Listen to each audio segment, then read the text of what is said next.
have been consistent, speaking against bad government and for the purpose for reformers.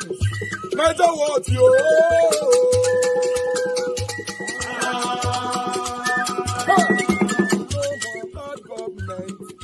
No more bad government. Niger what? No more bad government. Niger what? No more bad government. The only media that have been speaking. No more bad government. The voice of the voiceless. No more bad government.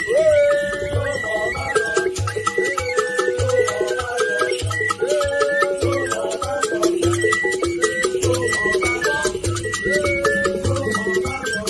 Niger what? No more bad government. For the poor. No more bad government. Niger what? No more bad government. Niger what media? No more bad government. No more bad government. No more bad government. In Nigeria. No more bad government. No more bad government. No more bad government. The only media. No more bad government. The number one media in Nigeria. No more bad government. That have been speaking against government. No more bad government. Niger what? No more bad government.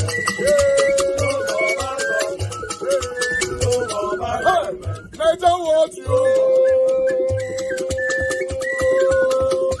The voice of the voiceless. The voice of the voiceless.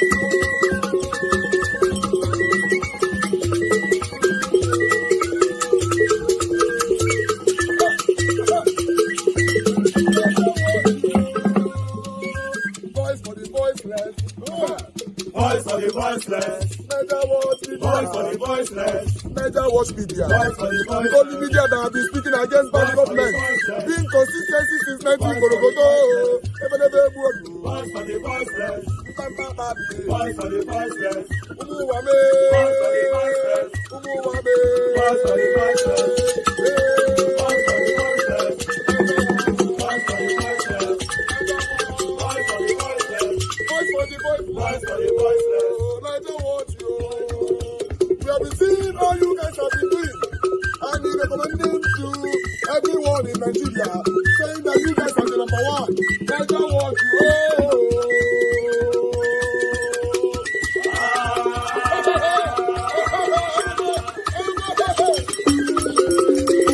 Be driven from away from any part of this country, because this country we own it together. When I was waiting, I don't believe that anybody in this country should be driven from away from any part of this country, because this country we own it together. When I was fighting for the war of unity in this country, I used Igbos, Hausa, Yoruba, even though we were fighting against Igbos, not that you should go, but that you should come. And I use Igbos to fight Igbos to come. So if anybody says to me that then somebody should leave any place, now the one way says somebody should leave, now he go leave.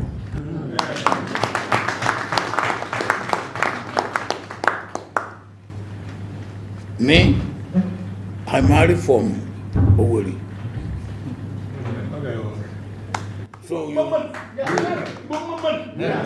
So what are you going to say? The pikin wey Sowore woman born for me, so it no be my own again. So where will you ask him to go? Huh?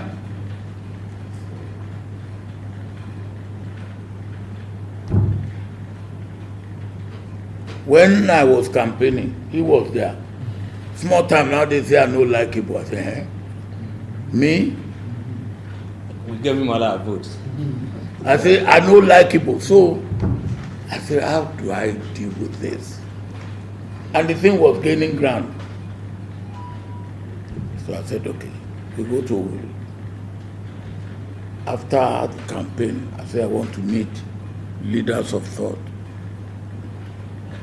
Christian clergy, traditional rulers, dignitaries, private sector. I took my son. And my son speaks Igbo with Sowore dialect. So, but he normally doesn't speak. And when I say, B, why are you not speaking? So that when they're abusing you, I will hear.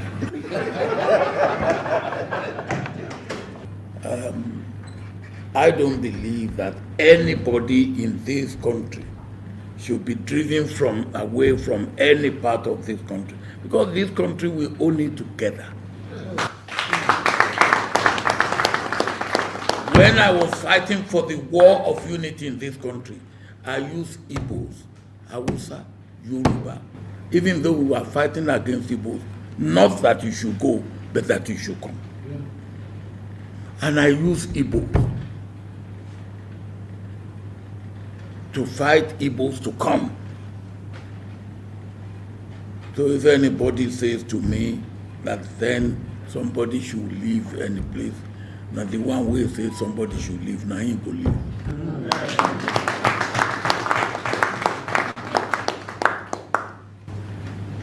Me, I married from Sowore.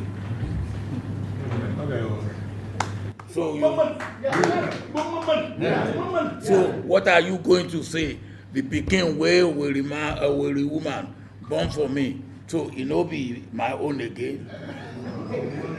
So where will you ask him to go? Huh?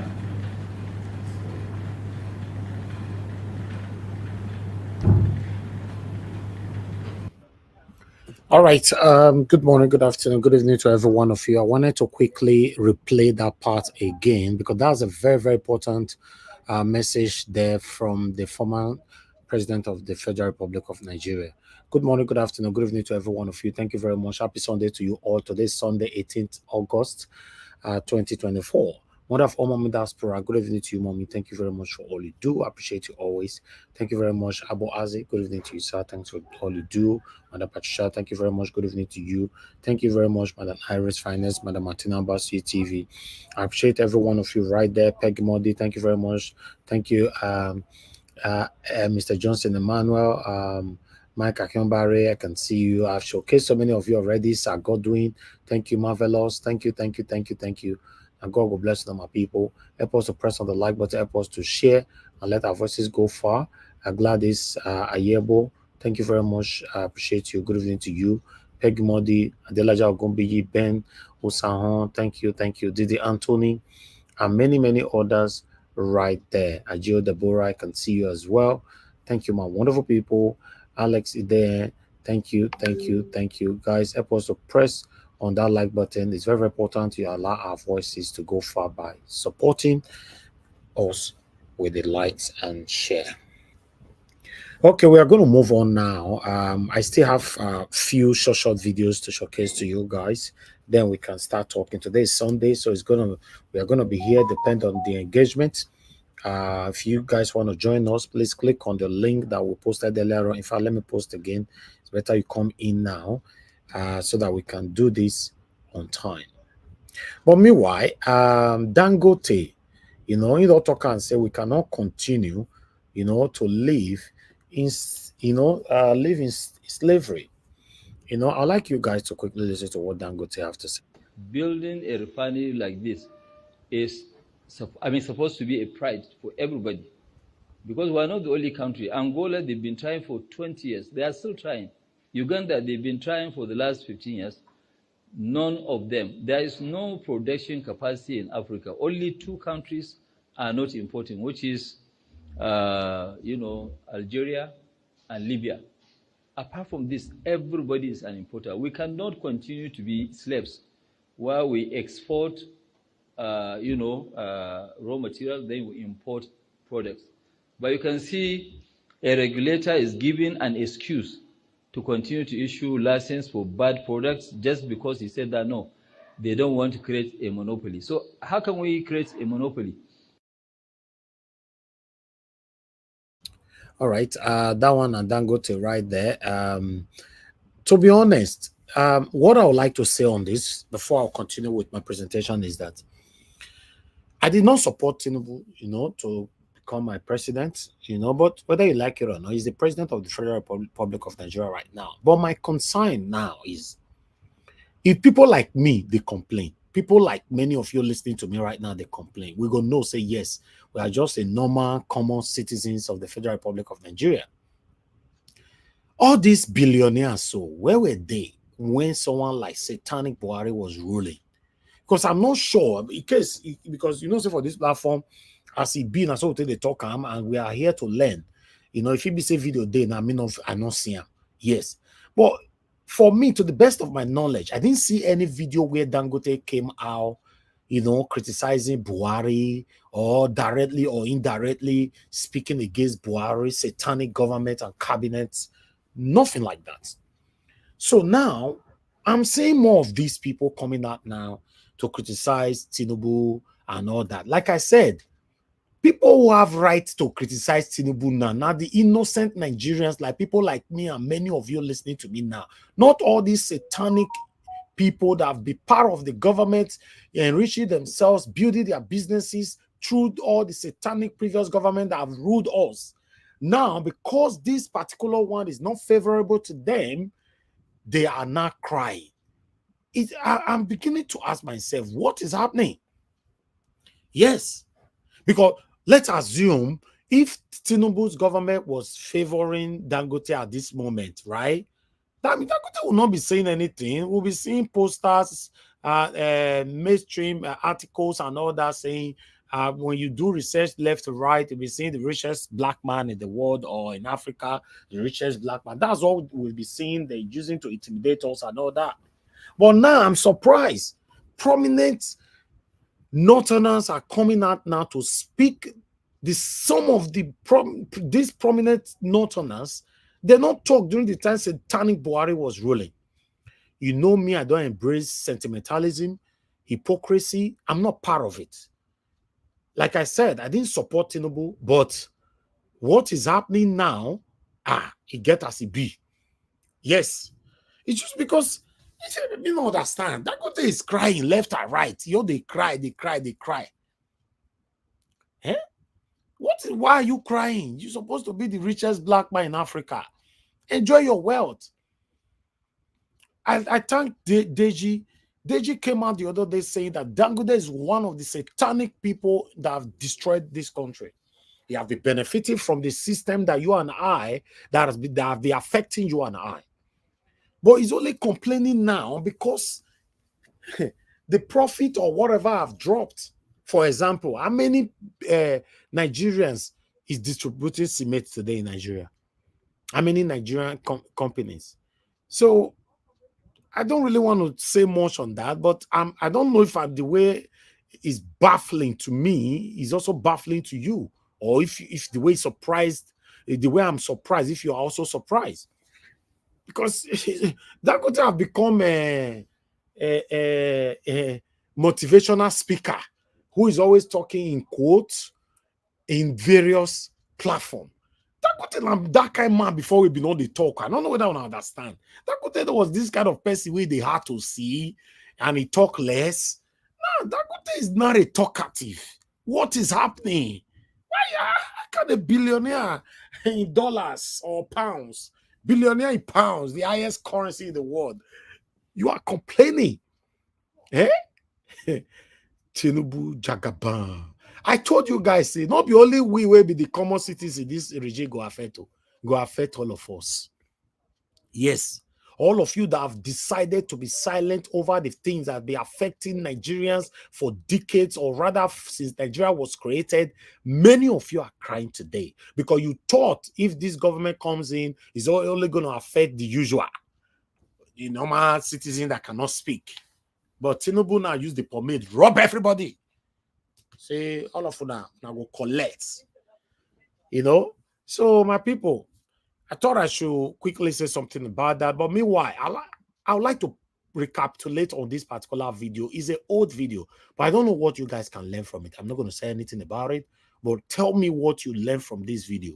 When I play them, that you put on the comment section. If you join the panel later on, you can tell us. But me, I'm not going to make any comment about this video.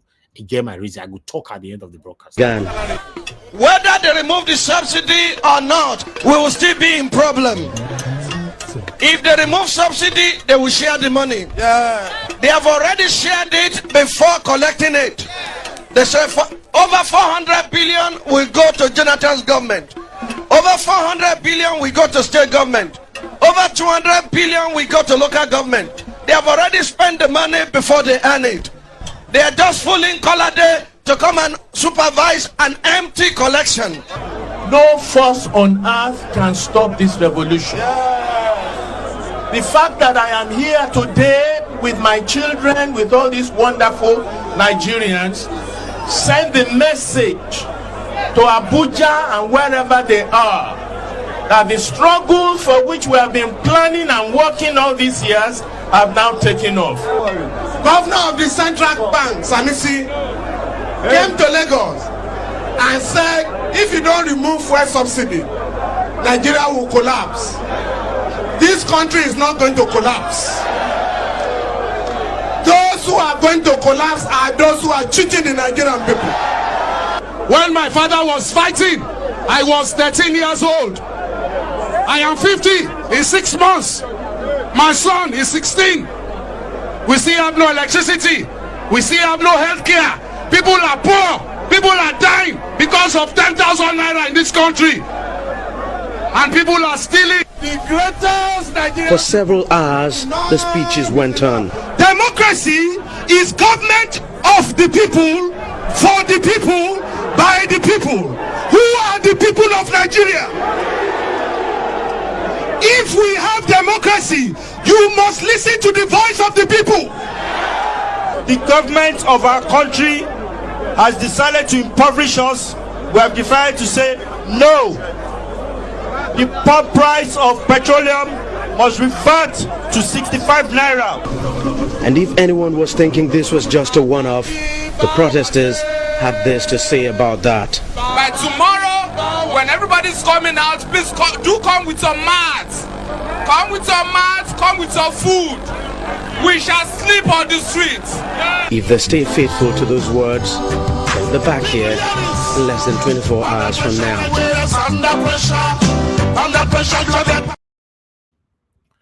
All right. I will be waiting to hear from you guys later on that particular video. As I talked about before, I'm not going to say anything. What I'd like to hear from you. Thank you very much, my people. I appreciate every one of you for your time with us. I'd like to take the articles that I have for you guys here. But meanwhile, yes, I still have another short video here. There's a video that is circulating right now. When I know this pastor called Pastor Jerry, it looks like there's a lot of attack on that man currently, you know, by other pastors directly or indirectly. Listen. When I started ministry, BMA had not become born again. He had not been born again when I started. He was still in Sele. What God cannot do does not exist. It's not the truth. People think I'm jealous of Jereze. Jereze is by far my... It's not about sentiment. It's about knowing what the truth is. I believe in miracles. I believe in healing. But not this RNG that we're seeing today. Are you saying the miracles are RNG? Can't you see most of those crutches are all the same color? They're all brand new. In what world will people come for a crusade and all of them are carrying the same brand of crutches? Why are you asking for tithe? If you read the book of Acts, nobody paid tithe to anybody. Jesus didn't pay tithe. Jesus didn't receive tithe. All the disciples of Jesus had professions. So all of this idea that because God has called you, must resign your job. I don't know where they're bringing it from because it's not Bible. That I was a master in that gospel. Some of them is my template they're using. Yes, because there are videos of you saying that if you don't pay your tithes, divorce will come for you. I was Baba. So when did this change? Did your format cast? It was a gospel that started by saying men of God should not be poor because God is not poor. And it started making sense. And then we started seeing some men of God raising money and living better. So we also wanted to live better.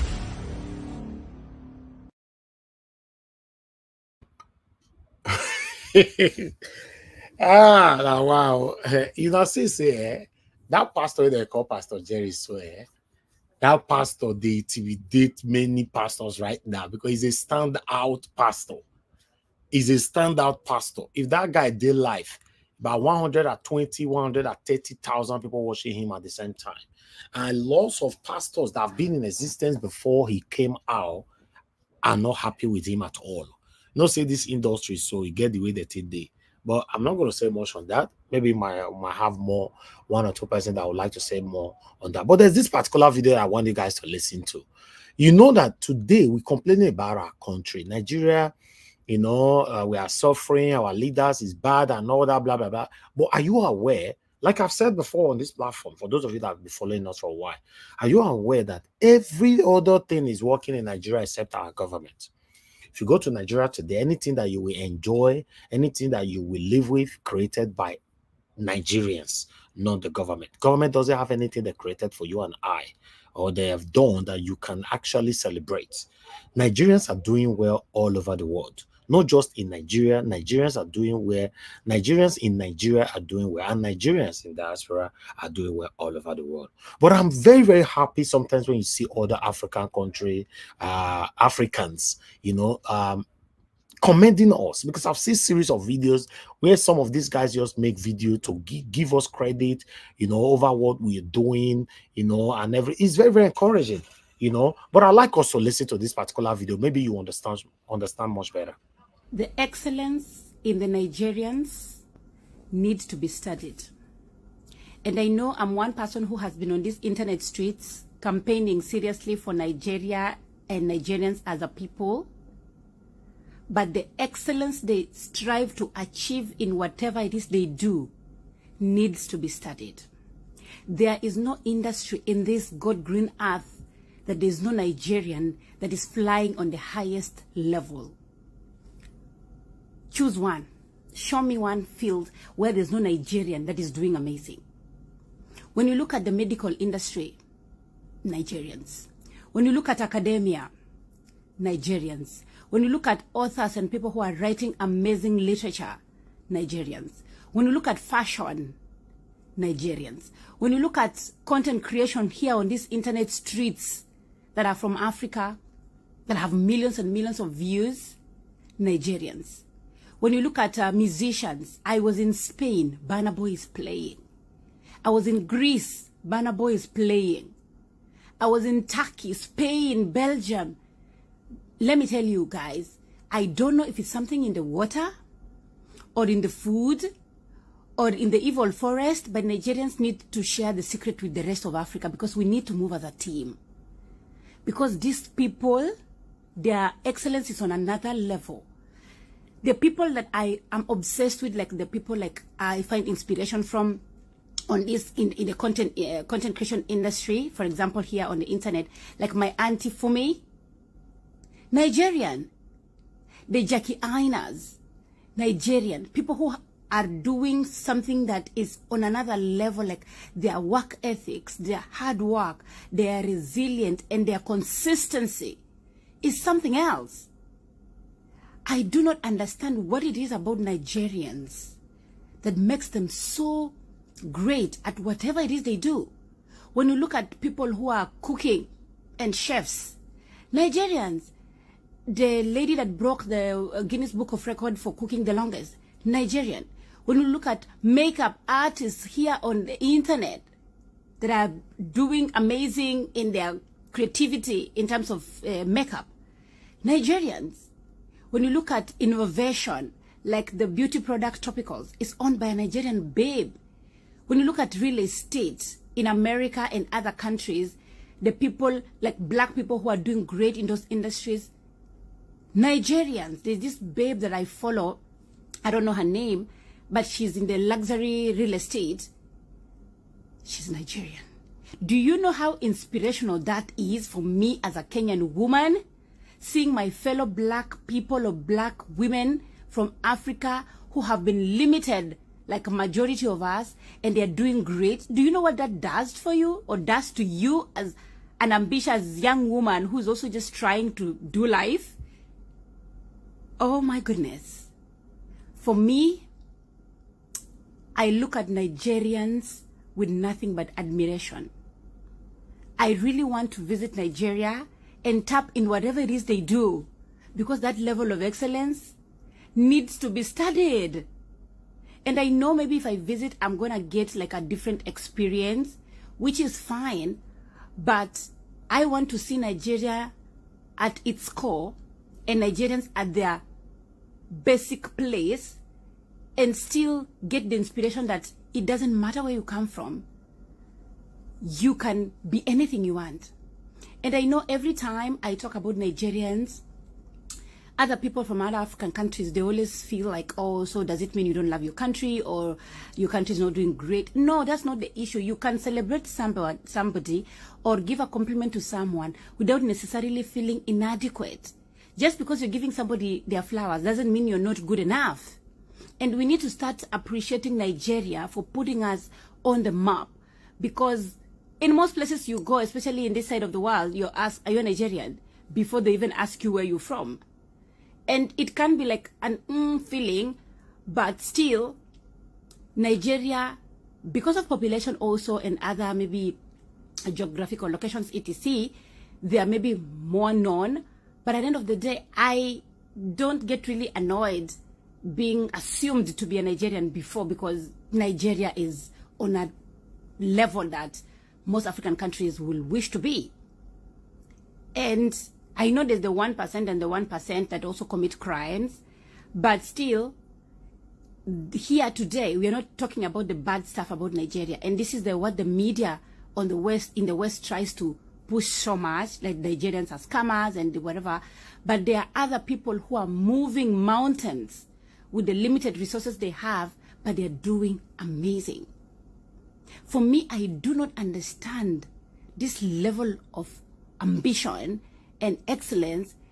I don't know where it comes from. Is it your parents? Is it your upbringing? Is it your school system? Because I really want to tap into that. Is it the evil forest because I want to go there and stay there with the ancestors? Anyway, I don't know the lady, but wherever you are, we the Nigerians, we are saying thank you. Yes, the only thing that failed us, you forgot to put in there, is our government. We as Nigerians, we are doing well. Yes, we are doing well all over the world. We are doing well. The smartest people in the UK, black people in the UK, are Nigerians. Yes, in school and all that. So yeah, we are doing well here. So we thank God for everything. But still, let's move on. Thank you very much, my people. I appreciate every one of you for your time with us. Help us to press on the like button. Help us to share. Thank you. I would like to take these articles quickly. But before I go to my articles, okay, let me take this one last. Let me take these articles first before I come to the last one that I have for you guys. But meanwhile, I have some pathetic articles here, like the one you can see right there on the screen. Abducted Emir of Sokoto begs for help from captivity as terrorists release brutal video. I saw this video, I was like, Jesus. See, when they talk, say we want better country, some people will say, shut up there. What are you saying? You hate the government. You hate that. We don't hate anybody. We just want a better country where you and I can live without no fear of anything. But look what is happening right now. If you want to put yourself in the shoe of this man for one second, would you? So it's crazy. But meanwhile, I'd like us to take another one quickly. As I'm doing this, I want you guys to continue to also do your own part. Bear with me, guys. Let me quickly do this here.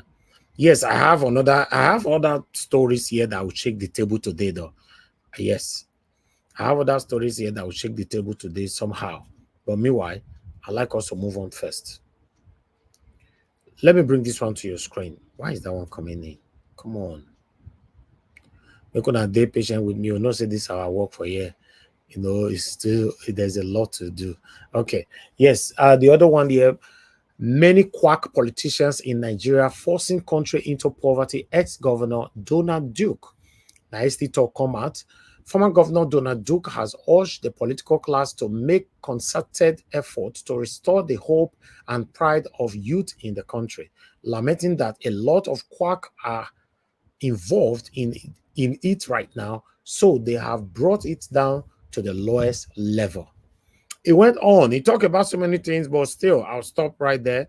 For me, I don't like when these kind of people, they talk. But meanwhile, let's move on. Then Omale Sowore does shake table again.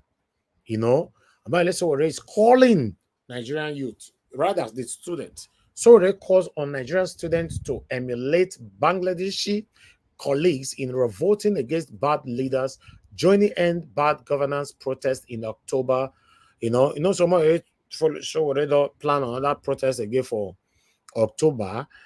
So the organizers of the recently concluded 10 days nationwide protest in Nigeria had issued an ultimatum to President Bola Tinubu administration, warning that they would relaunch the protest on October 1st if the demand are not fully addressed. Okay. Some of them they call Sowore, as soon as now continue they call them now. Because some of the things Sowore they do, we're not going to do one forever. But when they call them, reason why they call them, still I don't know. But meanwhile, I like us to move on. Yes, so this one shocked me. Oh, this particular one from Premium Times, it shocked me. I'm not gonna read that headline. Police teams reportedly shoot each other after mistaking themselves for IPOB members.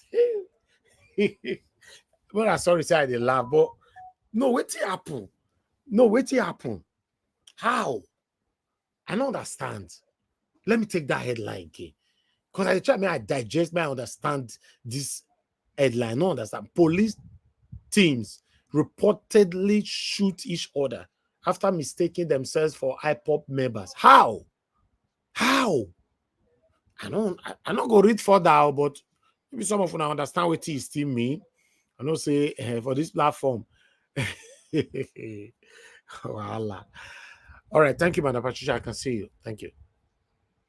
All right, let me bring another one to your screen quickly. Then we have this one there.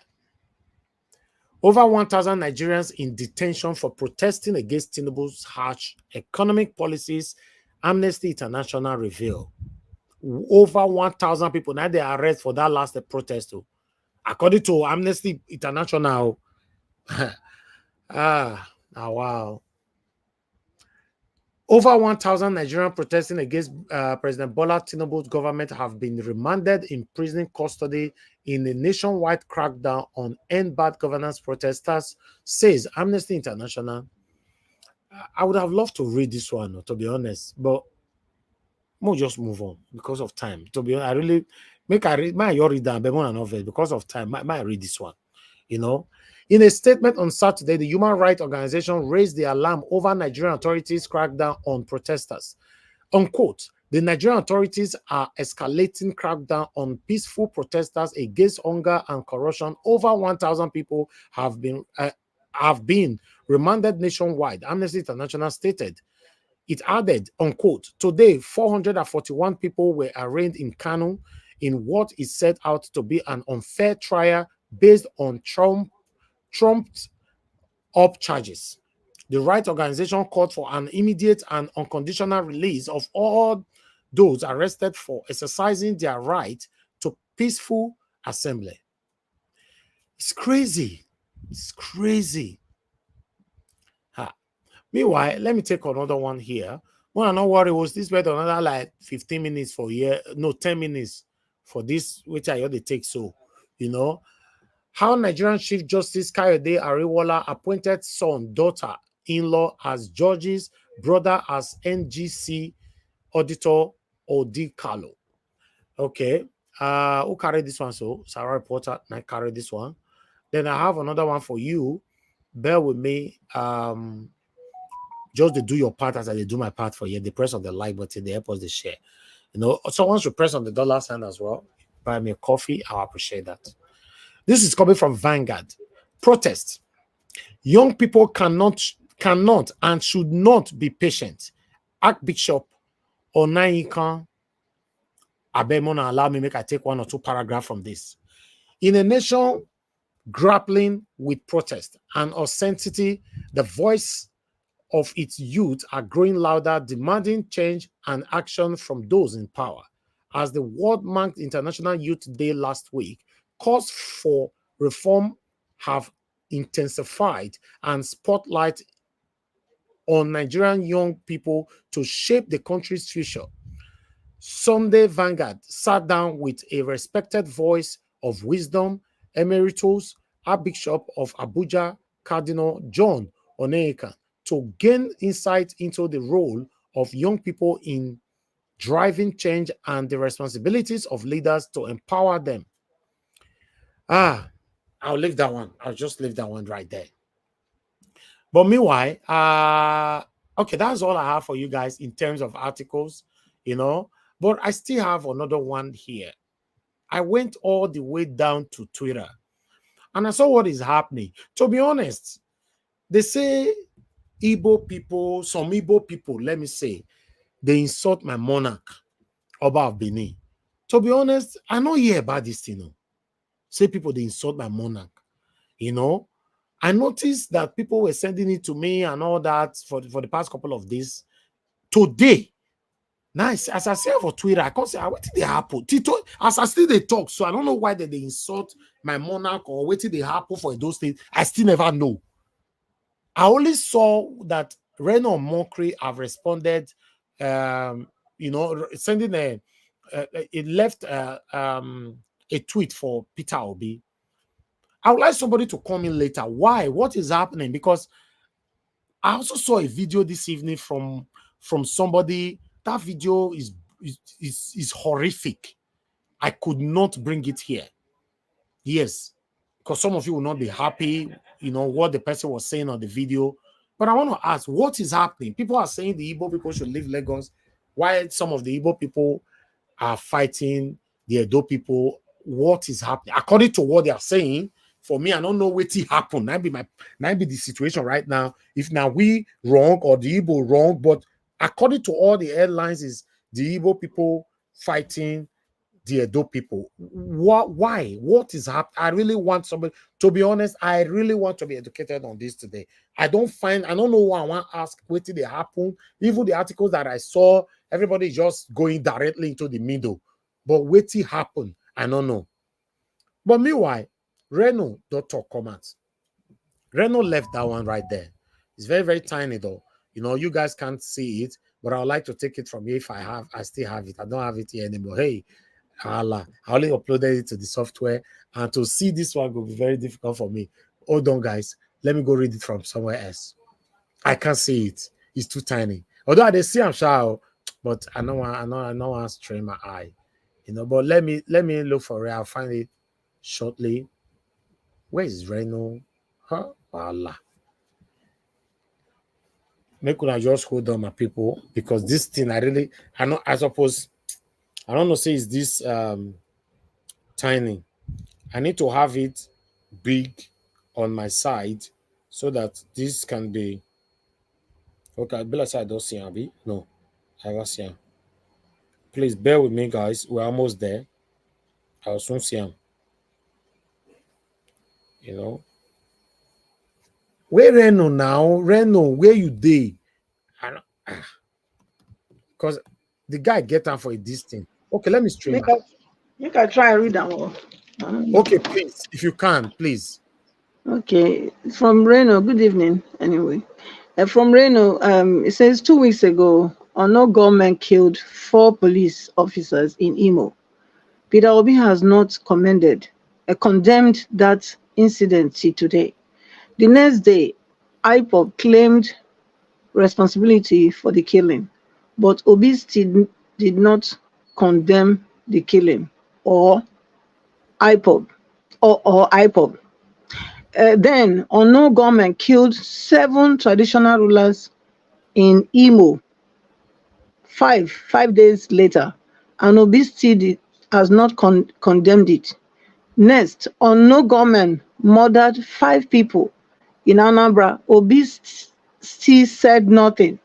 Obi has ignored all these deaths till today. Total radio silent.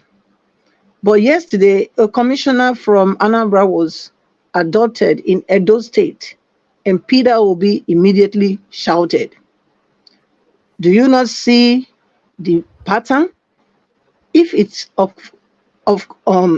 occurs in Igbo land, Obi will shop and clean mouth. But if it happens outside the southeast, Obi will dance naked in the streets. In the same Edo State, his supporters insulted the Oba of Benin.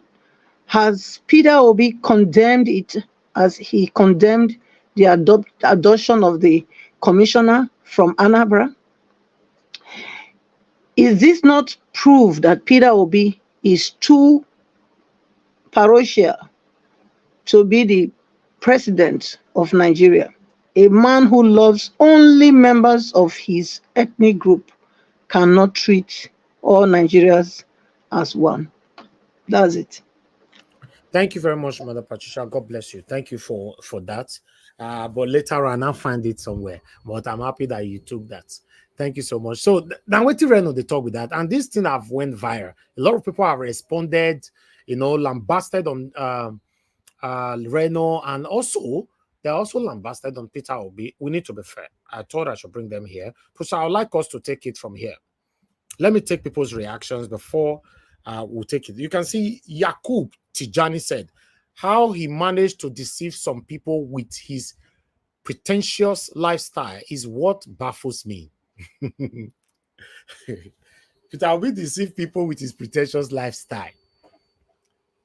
So what will Lena say with the people that have actually ruled us as in a top seat in this country?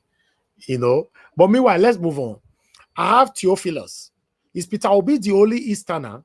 Must he be the only one to condemn whatever happened in the region? This man has suffered too much in your hand. Please, it is becoming irritating. Then I have another person here, Anita. The insult you wanted to rain on Peter Obi won't help the economy. Peter Obi is not holding any political position. Direct your grievance to the government in power. Then I have this one here. Another tiny. Okay, I can read this one though. Let me remove this thing from here so I can see everything. Okay. This one is coming for Candid Truth. People are being kidnapped and killed in the East on a daily basis. Why did Peter Obi not drawing attention to that? Question. Why is he always talking about the disaster happening elsewhere and ignoring the ones in his own region? Do you know why? It is because he's a bigot, sectional, and selfish leader.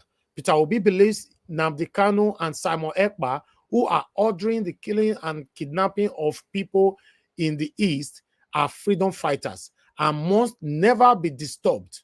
Why those responsible for the kidnapping and killing in other parts of the country are criminals. That must be punished by the government. He failed the test of the national leadership by not seeing insecurity as a national problem. As far as Obi is concerned, all criminals in the East are freedom fighters, but all criminals in other parts of the country are criminals. Wow. Now, wow. In Benin language, as in Nemoela, you know what it be as in Nemoela? It means that no matter what, there's one particular person where it go rain. Even though the person they sleep, people will focus on this person. Anyway, let me move on. I don't want to run under my shadow. Then this person is also saying, Makaneki is saying, Mr. Reno, if you have anything against this man, just be specific and stop expecting him to talk on any news you hear on the internet or any news at all in the Southeast and South region. Concentrate on your politicians. Peter Obi is not a political tool like you. Then other people responded. I'd like to bring them all in.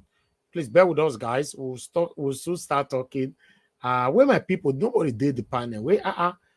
When they watch from distance, make una come the panel, let's talk. But meanwhile, I have another one here that I would like to quickly take. Okay, let me upload them here for you. Don't call in, please. I don't even know why this thing is ringing. Nobody should call me in now, please. I'm still working here. I never say call, please. Then I have this one here. Melissa Jennifer said, Reno Mokri, what has Peter Obi done to you?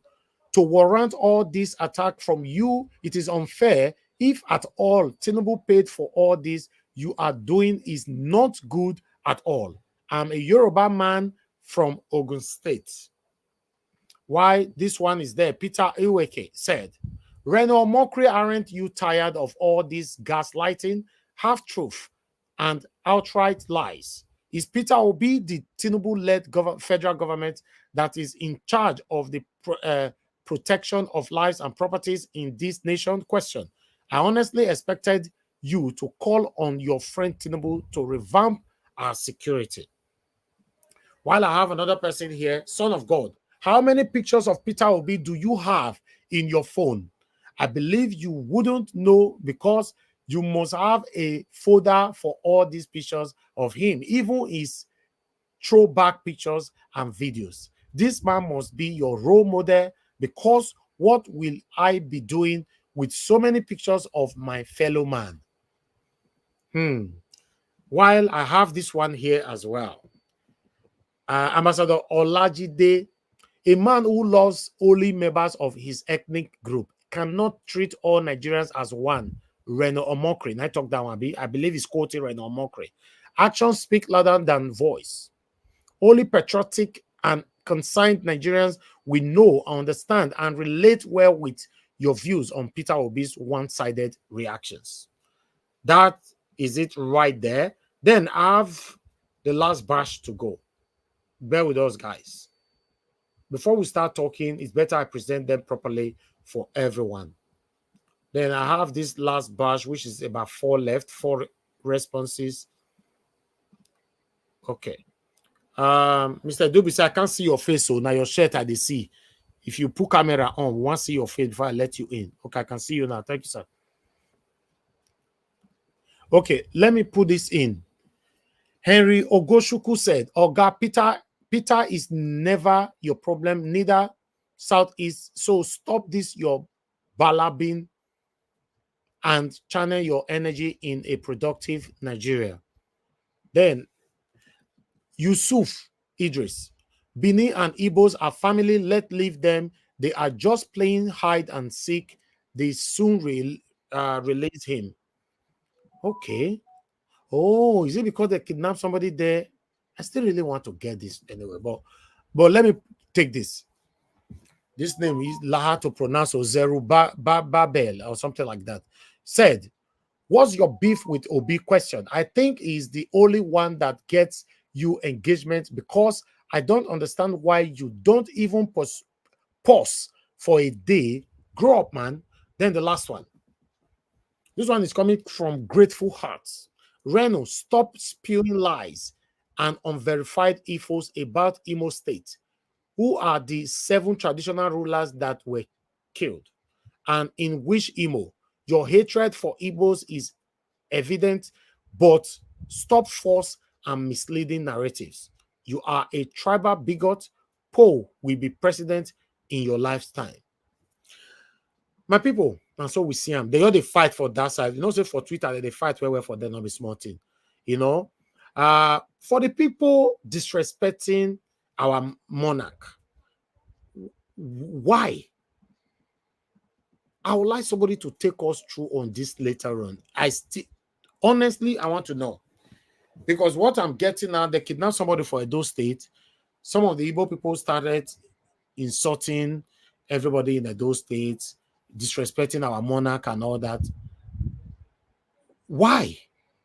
They are kidnapping everybody, you know. Mr. Najawa, sorry, I want to talk something about what you just talked to. Yeah. I listened to my ego day before yesterday.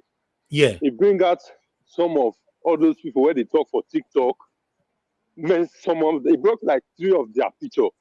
Many of them, they sabi speak Igbo, but they are not Igbo. They have to bring some division. That is what many of them are doing. All this problem is because of this politics of this APC, because it brings them out, their name, their picture, everything. I see. But the division is already too much now. Everybody just that's the problem. So that's what all these people now waiting, they just cause the problem right now. That they speak Igbo, that they understand Igbo, so they speak the Igbo for their black front, for the black storm. So now everybody, and they use the insult about Bini. Many people now they can't say that the Igbo people they do. And whereas One guy now from Yoruba, now Yoruba guy. The other one, whether now, I don't forget the state where for come. Oh, But you he mean? said Oh, the people. you mean the people that is doing this thing are not actually Igbo people? No, just that they know how to speak Igbo. Hey, Oga Dubuisi, please, your door, mute yourself, please. Go ahead, sir. The problem is that they know how to speak Igbo. So they use that advantage. They insult the Oba of Benin, they insult those people for that black form for TikTok. So many people would say, nah, Igbo people. So we want just to bring that division between the Igbos and the Edos. That does it. Let's move on. Thank you very much, sir. I'd like to take some calls right now. Madam Patricia, you wanted to say something? Yes, Mr. Evans, I wanted to say that the thing plenty for them, not only one platform. There are plenty. There are more than I've seen like 8 different ones. So not be. I mean, it's really heated up. It's heated up there. It's crazy. To be honest, now today this thing, now I know this thing. Now since about 10 days now, they don't do that thing. It's heated up, eh? Yeah. Okay, let me take some calls. Thank you very much, Mr. Shimize. Thanks for calling in. Please, I'd like you to talk to us, sir. Good evening, morning. Thank you, sir. I can't talk. I just silly me call you. I can't talk. I can't say anything right now because yesterday, after that submission yesterday, I lose somebody yesterday. I was so devastated. Oh, so sorry. So sorry to hear that. One of my family friend and my in-law from here in America, he went to Nigeria. They killed him. So he just died yesterday. So so sad. They were kind of was so devastated. In fact, the boys they just want to go and see his house that built him for him. So Okay. Wow. So sorry to hear that. Thank you. Yeah, so I just let you know. So after, if I get myself, I'm gonna come back. Thank you, sir. No problem. Please take heart. Thank you. Yes, sir. And wow, Nigeria have happened to that one. Anyway, let me take 4 calls I'm taking. So first come, first serve is what I'm going to do here. Madam Osai, thank you very much for calling in. I'd like you to talk to a guy. Press on the like button, help us to share. Let's do this together. Madam Osai, are you there? Hello, madam. Thank you very much. Good evening to you. Please talk to us. Okay, good evening, Mr. Nanja Watch. Thank you for calling back. So here is what happened about the Oba Openings's picture. Okay. So, there is this issue that went on during the time Nnamdi Kanu was doing the Biafra agitation. Yeah. So whenever the moment he started talking about the Asian Edo Kingdom, there are a group of Edo people that went to his platform and, told Nnamdi Kanu about Igodo, Migodo, all that stuff. Then he went to send someone, some people to go and verify and all that, what was the original name before it was called the Asian Benin Kingdom. Anyway, to cut the long story short, so his follower and a bit of jazz, he was throwing to the palace and, how they will get Biafra, is lion, Edo, all that stuff. So ever since, the insult has been going on towards the Oba, which at one point it was unbearable. His supporter would be insulting the palace. Anyway, so the recent one was after this election and everything. Oba Gidiga, our royal father, issued a letter, protest. If you must protest to bear with Tinubu, or if you must protest, let it be peaceful and all that. Yeah. You remember, he also went to Lagos and told the Lagos state governor that Lagos was founded by Benin in ancient time and all that stuff. Yeah. So he has been getting insult on both sides. But the recent one is Benin people, Edo people who claim to be fighting for the palace. They are throwing back and forth with the Biafran people on TikTok. Then the major one was, as soon as they all finished their live video, they were celebrating one person called Quincy. Then they put Oba's picture on their profile in solidarity because they did that second time announcement that they are going to take Oba Benin to court. So they put Oba picture on their profile. So that now provoke some certain Biafra supporter. Why are they doing it? So they started insulting the Oba.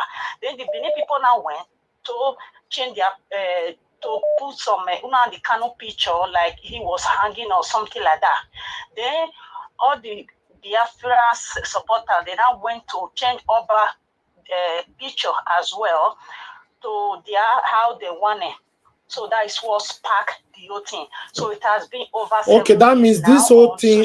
So that means this whole thing is happening on TikTok more than any other social media platform. On TikTok, it went viral on TikTok on both sides. Oh, okay. The Benin people are not backing down. The Biafra people are not backing down. Now they even went extreme. They are informing South Africa, whatever. They are throwing, when I mean insult, when I saw the picture, I did it. Some people, not just for ordinary Benin person like me, even Igbo people who are born and raised or have had a relationship with Benin people, they couldn't sleep for 3 days because how could a group of people do this to Oba of Benin that we all respect so much? Oba of Benin is not a politician. Then their argument is, if you respect your Oba so much, is exactly the same way we respect Nnamdi Kanu so much. Then the Benin people are not saying, no, you can't compare because Nnamdi Kanu is not a priest.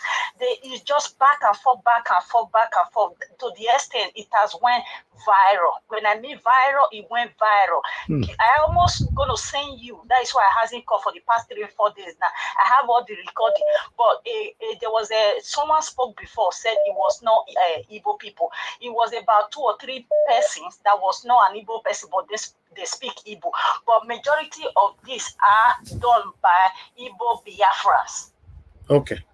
So the claim people are making online that it's not an Igbo persons or people, that is completely lie. I got the screen recording. They are all Igbos. They are all Biafrans. So they are when I meet people cross line this time, they cross line to the extent there are a group of Benin people are not saying Peter Obi is cancelled. That is where Reno mockery is not coming from. Like you have this huge supporter. Benin people love Igbo people. You have this huge supporter for Benin people. How can you keep quiet when they disrespect their royal father? So that is what is going on. Oh wow! Thank you very much, man. Thank you for that all right. information. Thank you, man. Yes, man. Wow. Let me take other call here. Thank you very much, Oga. Thanks for calling. Good evening to you. Talk to us. Hello. Hello, Niger Wash. Good evening to you, sir. Please talk to us. I greet everyone. My people, I hear waiting the last speaker talk. It's the best way not there where the person. You want speak louder, sir. Speak louder. It looks like you are sleepy or relaxed. Please speak. You hear me, sir? Now we can hear you now. Go ahead. Oh, okay.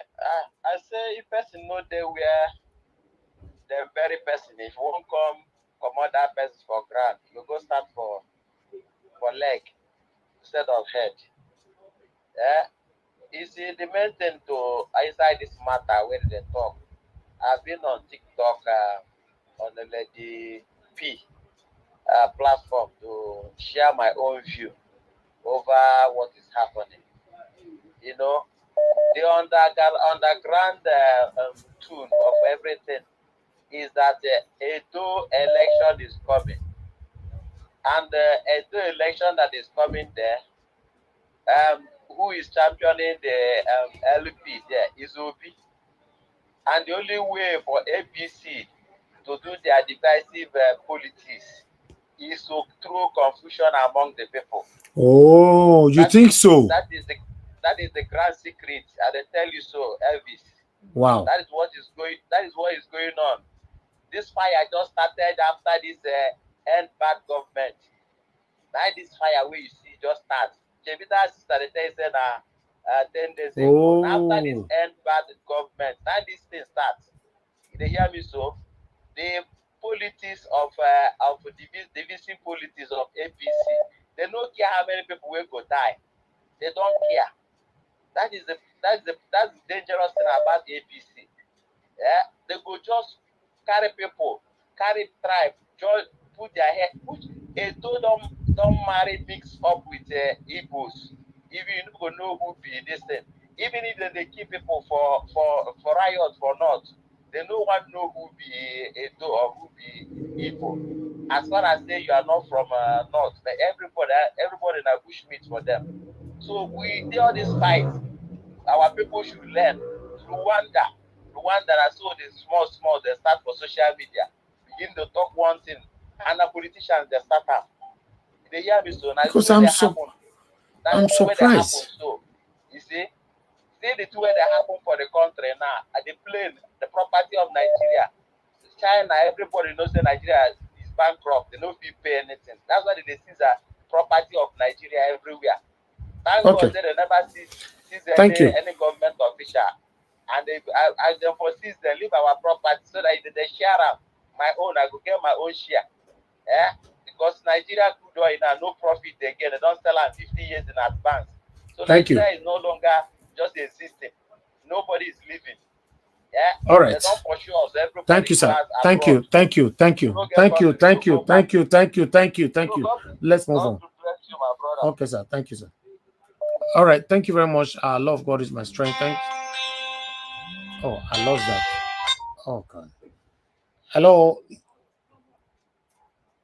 Hello. Yeah, good evening to you. Your name and where you calling from? Off your gadget, please. Okay. My name is Sowore, and I'm calling from the United States. The reason I'm calling is because I listened to this lady that said that Igbos are the ones that were saying those things. Please, watch Mayogun. Mayogun, everybody knows the Yoruba guy. I love Mayogun. Believe me, Mayogun has himself investigated this matter and is exposing those people that are making these videos, that are saying all these things. They are just trying to knock Igbo people with the Igbo people's head, which you know. The Igbo people were the biggest supporters of PDP, and actually the obedience started from Edo State. I mean, just see, can't you see what they are doing? Can't you just see it and see that these people are just so. I mean, I don't have anything against you because I have a sister that married a Yoruba man, and I have nephews that are Yoruba, you know. So, but I can tell you, this thing actually is very saddening. It's very, very saddening that some people, not all Yoruba people, very few of them are doing these things and they're making it look like trying to vilify Igbo people. What's all this? Why are they doing this? You know, I just don't understand. Okay, thank you. Yes. Thank you, sir. Thank you very much, sir. Thank you. Okay, let me take another call. Madam Origin, thank you very much. Madam Origin, hello. Hello, Mr. Nigeria. Thank you, ma'am. Good evening to you. I greet everyone. Please talk to us. I'm so outraged. I am so outraged. Like the other man said, these people don't care how many people they expose to be destroyed. Delta, Benin, I don't even know how some people can sit down and cook this evil. Edo, Benin, and Igbos are not going to fight by God's grace. After all, as we are speaking, Obasanjo said to us, I used Igbos to kill Igbos. By the time they started what they did in 1966, they They convinced Ifere people that speak Igbo. They convinced Delta Igbo that speak Igbo that they are not Igbos. What can't these people do? And I keep asking, who is this quagmire? Who is gaining from this quagmire? Who is gaining from this evil? Is it the people? Did you people get, how much have you been getting from this government? How much have you been getting? Somebody came out and was talking about how many Igbos have ever used their mouth. I think since I've been in this place, how many Igbos have come out to insult? Even when we are insulted on this platform, we keep quiet.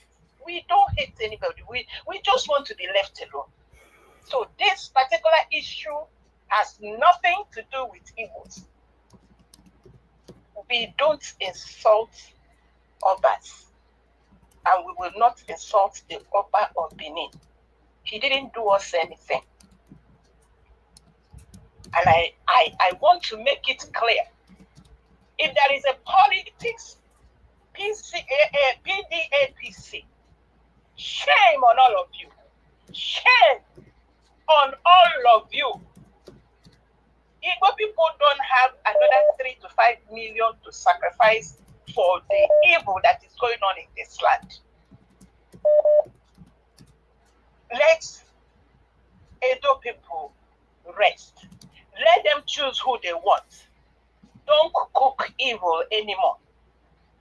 I think it is high time that Nigerians will wake up and stop this nonsense. And everybody that is in their hand is in this evil that is going on, trying to set people together and cause red oil. It will be on your head. It will be on your head. Let people breathe. Let people vote who they want to vote until when the change will come, it will come. We are tired of that. We are tired of all this nonsense. No electricity. No, you cut the people's money away and you lie against them.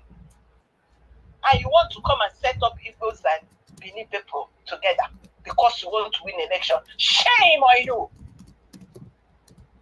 I rest it there. Thank you, man. Thank you very much. Thank you. All right. Love God is my strength. Thank you, man. Hello. Good evening to you, man. Please talk to us. Happy Sunday. Good evening. Thank you, man. Talk to us. Good evening to you. Yeah. Good evening, everyone. Happy Sunday. Mommy Diaspora and everyone that is out there on the panel and those who listen. Thank you. You see, Nigeria Watch.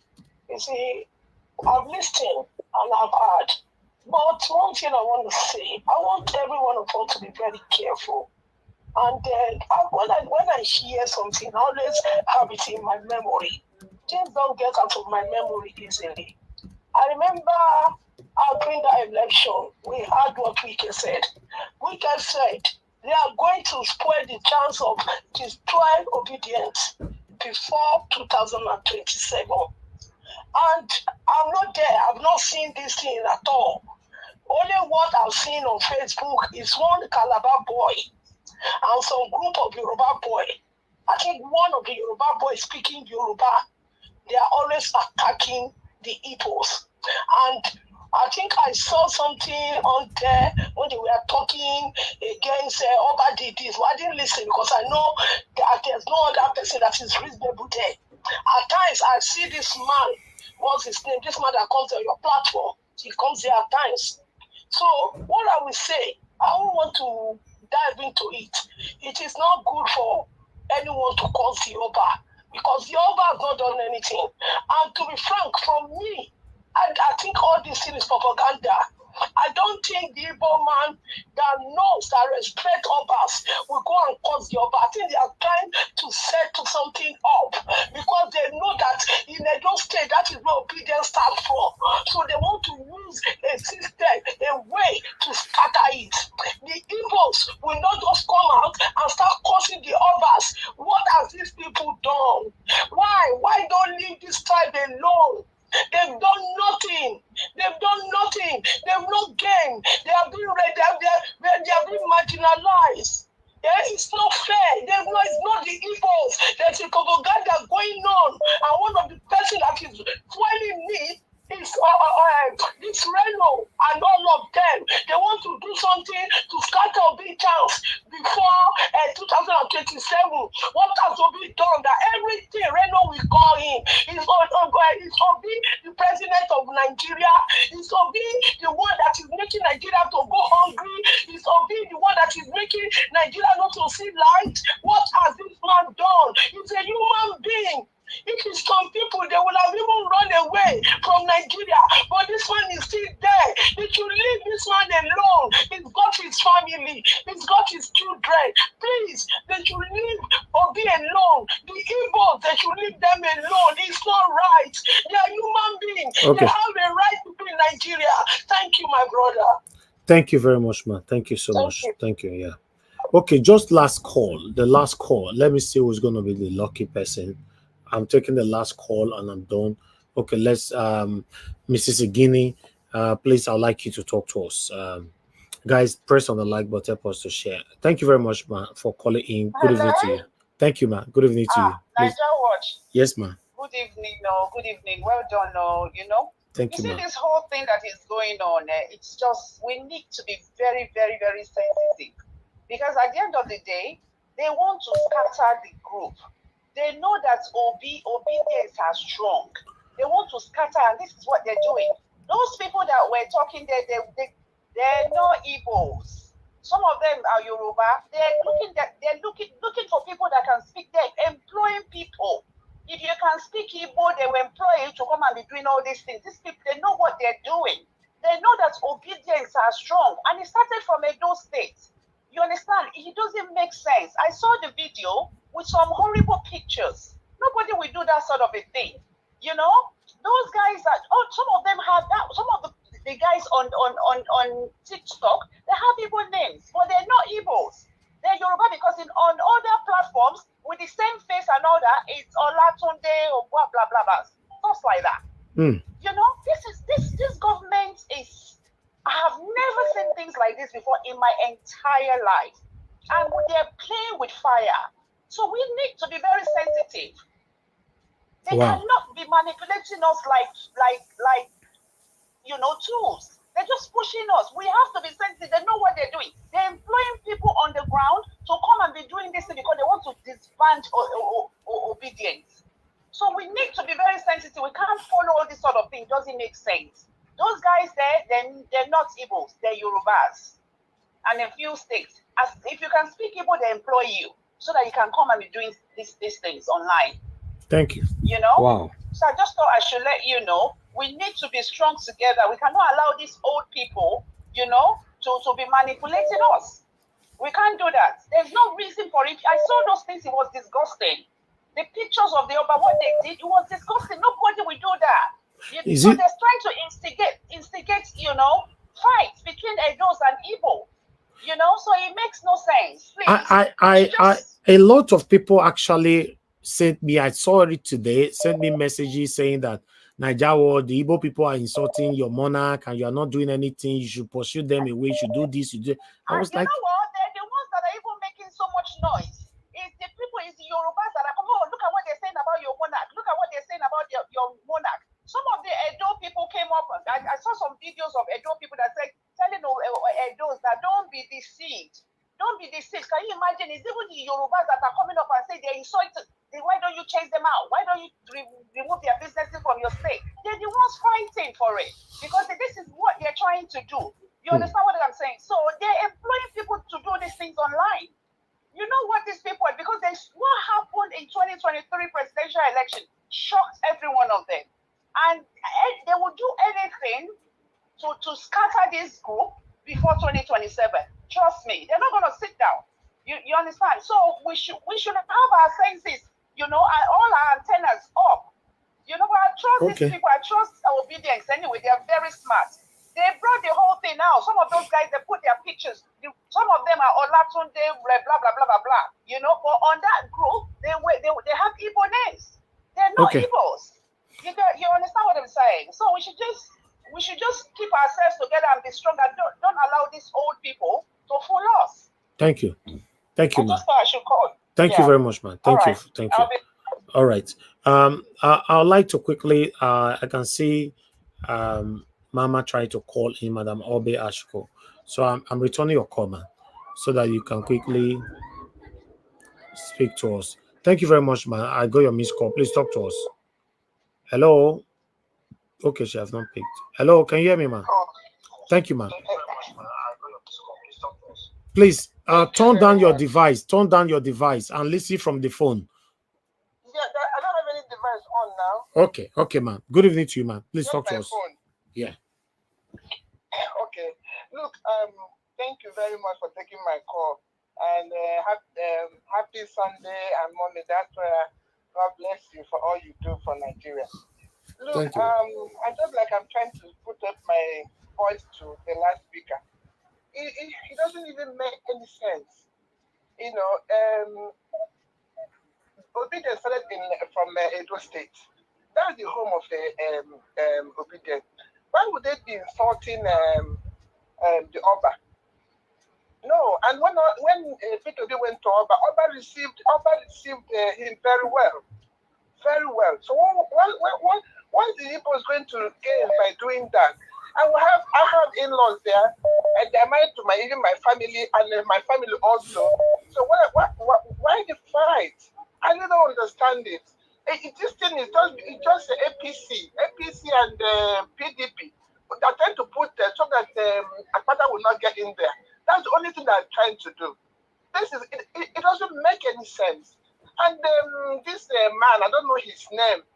Why can't he give P2B? Is he not a man? Can't he also fight like to P2B? Can't he be the president of Nigeria? Let him come and see. Meet him as man to man. It's not behaving like even a woman is, but I cannot do what he's doing. He should give P2B a chance. No, that's not a chance. Leave him alone. What is going on? What is really going on? We have things where people are hungry. People like this killing people. And you leave the people that are in government and you're putting somebody that has nothing to do with the government, that is even on his own, trying his best. I don't understand it. I think we should stop giving these people a chance. You know, like I think somebody called me yesterday. Can you watch 2 days ago? I should put on my phone. I should watch Mayago. Mayago analyze this thing. I didn't hear about it. He said no, they're not Igbo people. They're people that can speak Igbo. They have Igbo name. They have the Yoruba name. Or they can speak Igbo, Yoruba, and Hausa. So they call them and they ask them to do whatever they want them to do. It doesn't follow that way. I don't understand it. I'm just honest. I feel like crying. Why Nigeria is boiling? It's boiling. I heard what Dele said today. When the storm is coming, and I believe it. Why can't we do something better than all this thing we are doing? And Oma courage, whatever they call him, to also be a man, do something. Talk to Tinubu. Tell Tinubu not to do what he's doing. Thank you. Attacking Shadow. Thank you, man. Thank you very much, man. Thank you for taking my call. Thank you very much. God bless you, man. Thank you. Okay. Let me see. A lot of people are calling in now. Okay, Madatami, please. I'm returning your call quickly. Wow. I'm confused right now. I'm really confused. Thank you, man. Thank you. I got your missed call. Thank you, man. Good evening to you, man. Talk to us. So this thing that is going on, I first heard it from Mayogu, and he really dealt with it. He investigated and he said it's not Igbos. It's confusion from this APC that but those. You see, because now they will say it's not only Yoruba that is fighting the Igbos. What did P2B do to them? Because of P2B, they have destroyed Igbo people, houses, business in Lagos. Now they want to extend it again. They are the ones ruling. Hungry is catching people in Nigeria. If it's Obina, they could have shouted since. They are looking for every way so that they will bring confusion. All this thing they are doing is propaganda, is lie. It's not Igbo. If I can speak Igbo, if I can speak this, they will use them, give them small money. People should have their senses. Nigeria is already gone. Hunger is there. Everything is there. And they are still putting confusion. People are still collecting peanuts to follow this this idiot that has no certificate. President idiot, bringing confusion to that country. They want to set fire into that country. What has Igbo done to them? It's really annoying. It's not good. All this thing will bring a tribal, a marriage problem and all the rest. They should leave the country and the tribe to rest. Since I grew up in Nigeria, before I'm of my age now, I've not seen this kind of election or politics. Since this President Tinubu came, confusion everywhere in that country, and particularly the Igbos. You should leave the Igbo people alone. You should leave us alone. Thank you. Leave Igbo people alone. Thank They've you. not done anything to you. But It's really annoying, sir. okay, thank you, ma.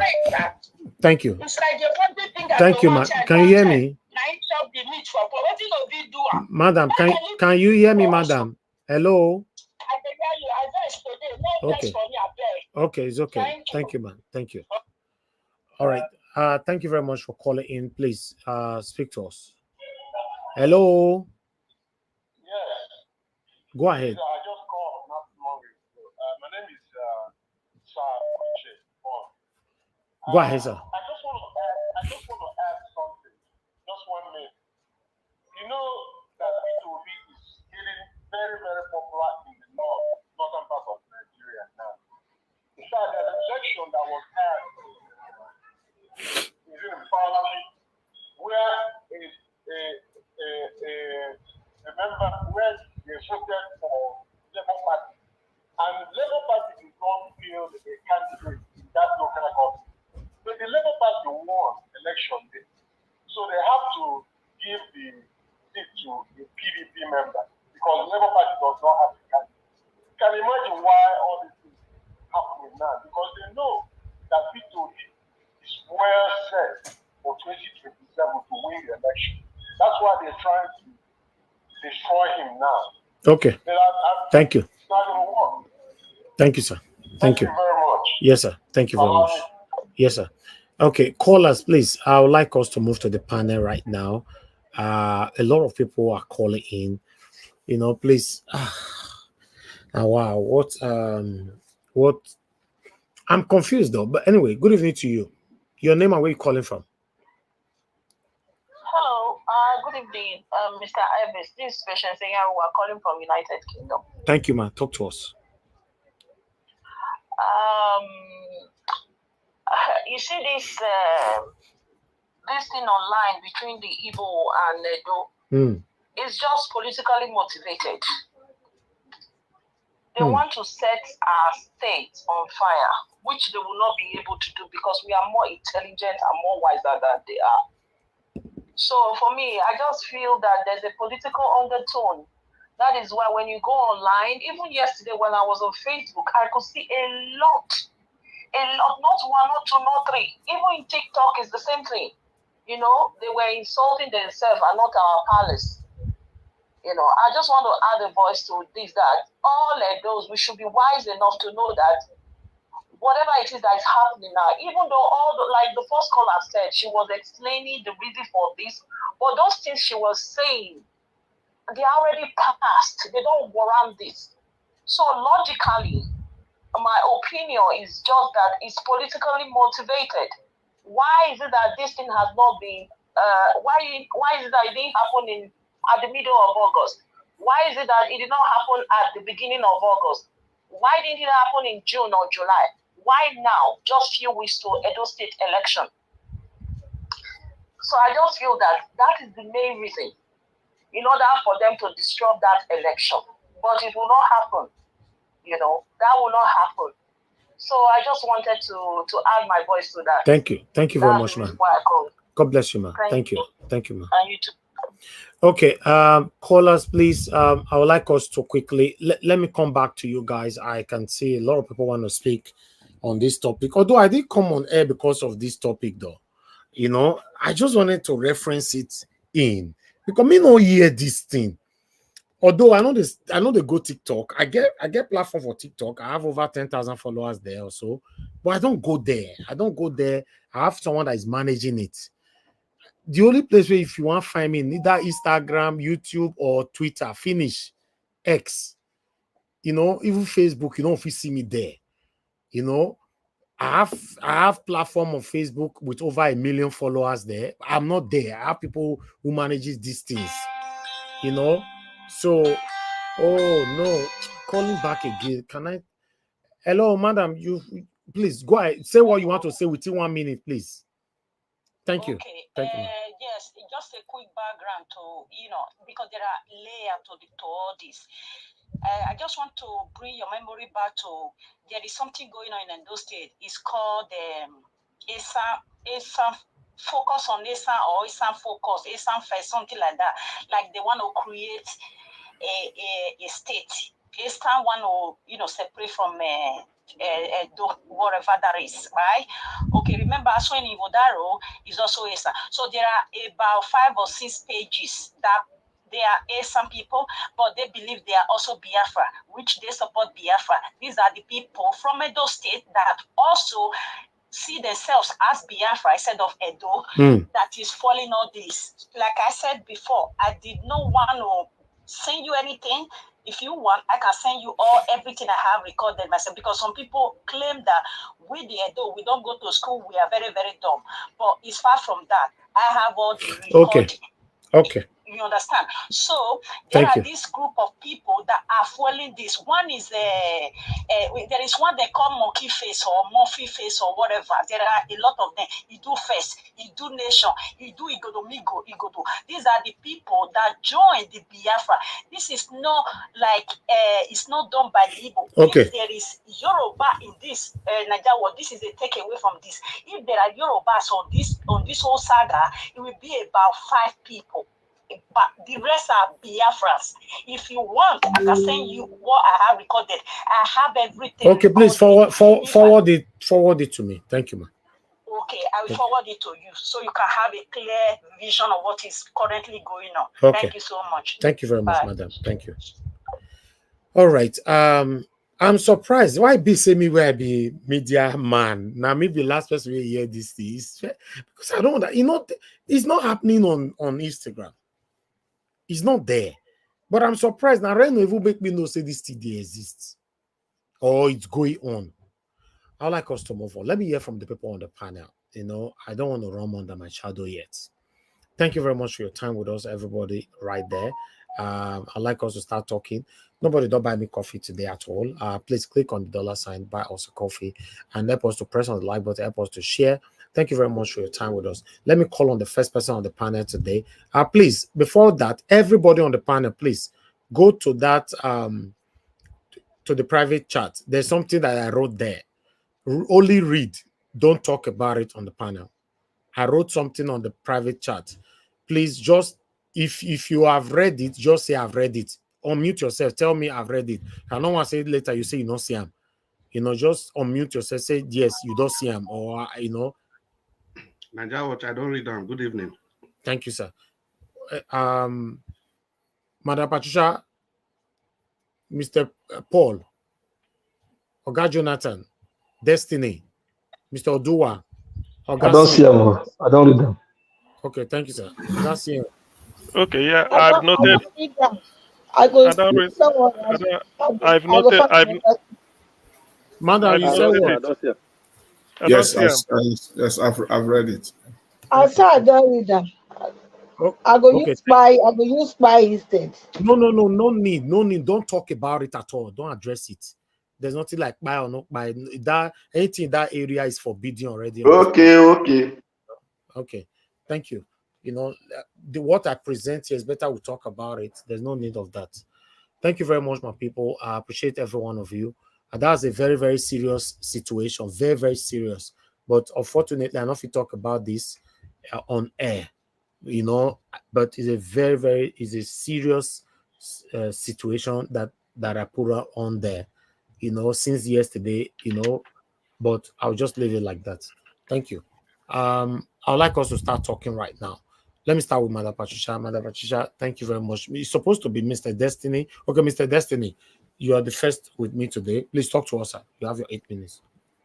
Good evening to Thank you very much, Mr. Najawat. I greet everyone. Good evening, good afternoon, and good night. It depends on whatever you are, whatever the location that you are from. Mommy Diaspora, good evening, especially. I appreciate. Let me start from this Biafra issue.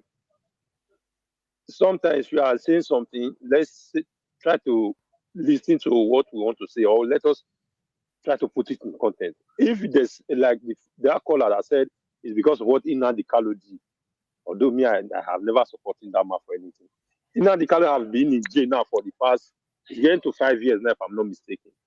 This issue did not come up. Then now that we are having an election in Edo State, then the issue, Igbo men started insulting the Oba. I don't understand. Sometimes when we are saying some kind of things, let's reason it before we say it out. The issue came up for a long time, years, not even months, years, when they said Nnamdi Kanu said something concerning the Oba, which he did not even said something concerning the Oba that much. He just said Edo State belongs to Biafra. And many Edo people then condemned that statement. So why now you now said if Mayegun, because I listened to this from this man from Italy, I forgot his name now, when he brought that this state issue for the first time, that's where I heard the issue. Before I went to Mayegun page, Mayegun brought out this picture, brought out whatever they are saying there, that if you want to join them and they notice your appearance, the way you appear Igbo, something like that, they don't allow you to join them. And he brought out what every one of them have been saying before, because they changed their name on TikTok. Some way, maybe the person was being Bola before now. We changed to maybe Chukwebuka or whatever. He brought them out. The evidence. The woman that said he had the evidence, before he even call you for the second time, he's supposed to send all those things forward to your WhatsApp. Before she will call, be asking you, I have the evidence. So let's not, because some of us here, that are Igbos, we have some link to Edo, even if we are not born there or whatever. Maybe we live there for some time, do business there before we left, one or two. We have never had any issue with Edo people. I have many of those as a friend. So no, let these people, because of politics, I don't even know where this, I don't understand where this APC just came from. Want to divide the country because of just to rule people. Want to use everybody's head because of election. And if they are even campaigning, they cannot even tell people, this is what I will do for you.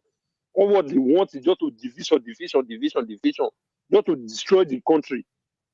If they want to destroy the country, let them just come out, say this is the reason why we are be fighting to become governor or president.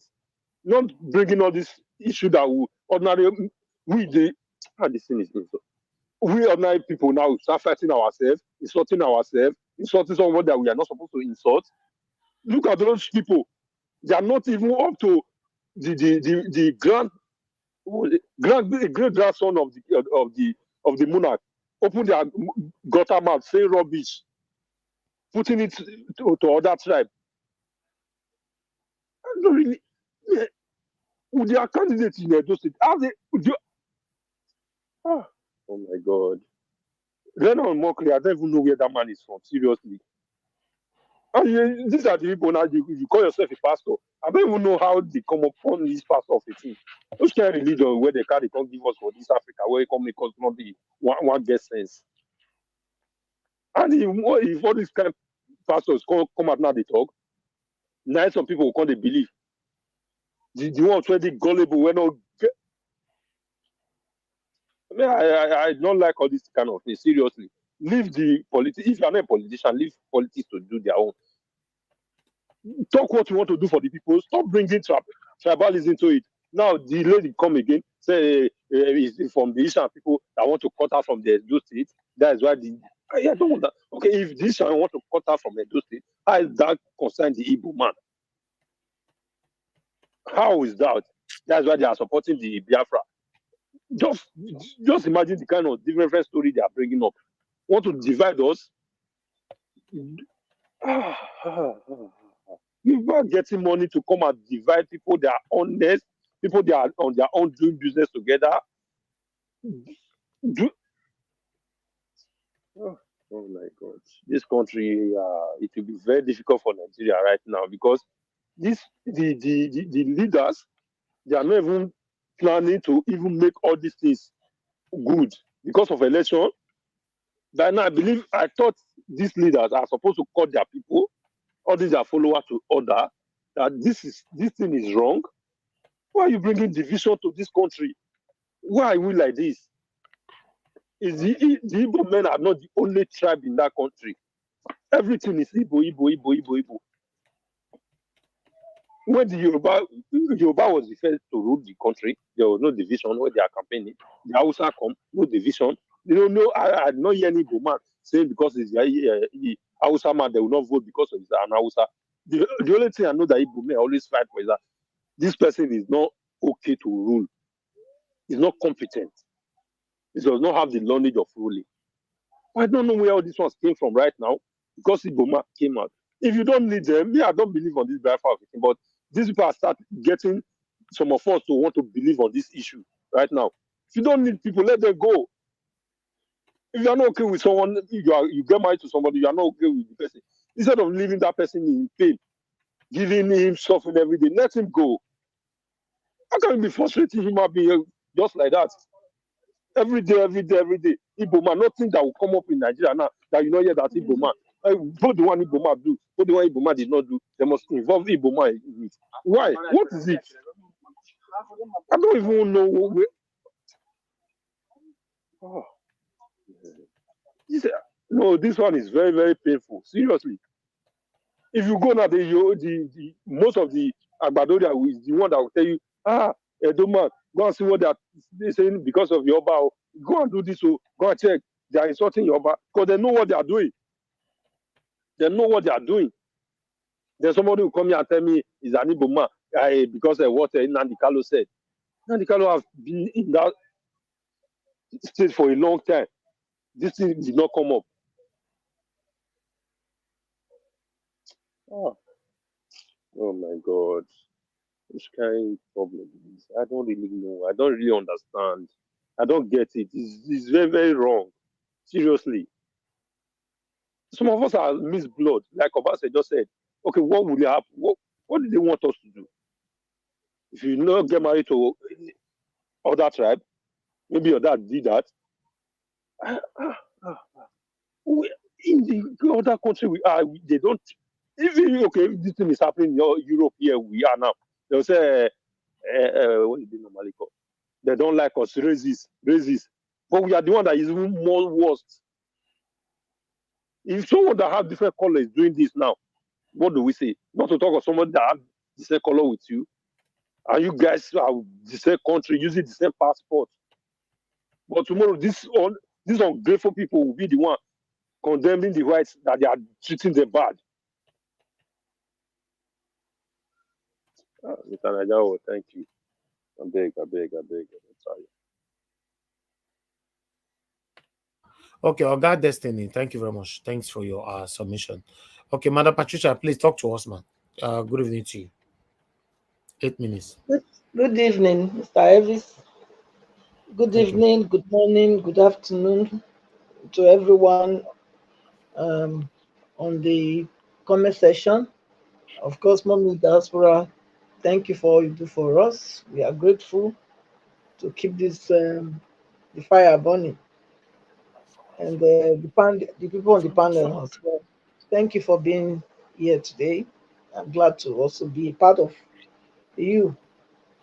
Yes, please click on the like button, the thumbs up, and of course share. Very important. Somebody want to say something? No. Okay. Yes. I would like to advise the Igbos regarding these issues, because you see, if you didn't have this antecedent to be, you know, being insultive. I don't think they would have used this as a yardstick now to come and say it's the Igbo. Even if they are saying they are not Igbos that are doing it, it's some people that are claiming to be Igbos.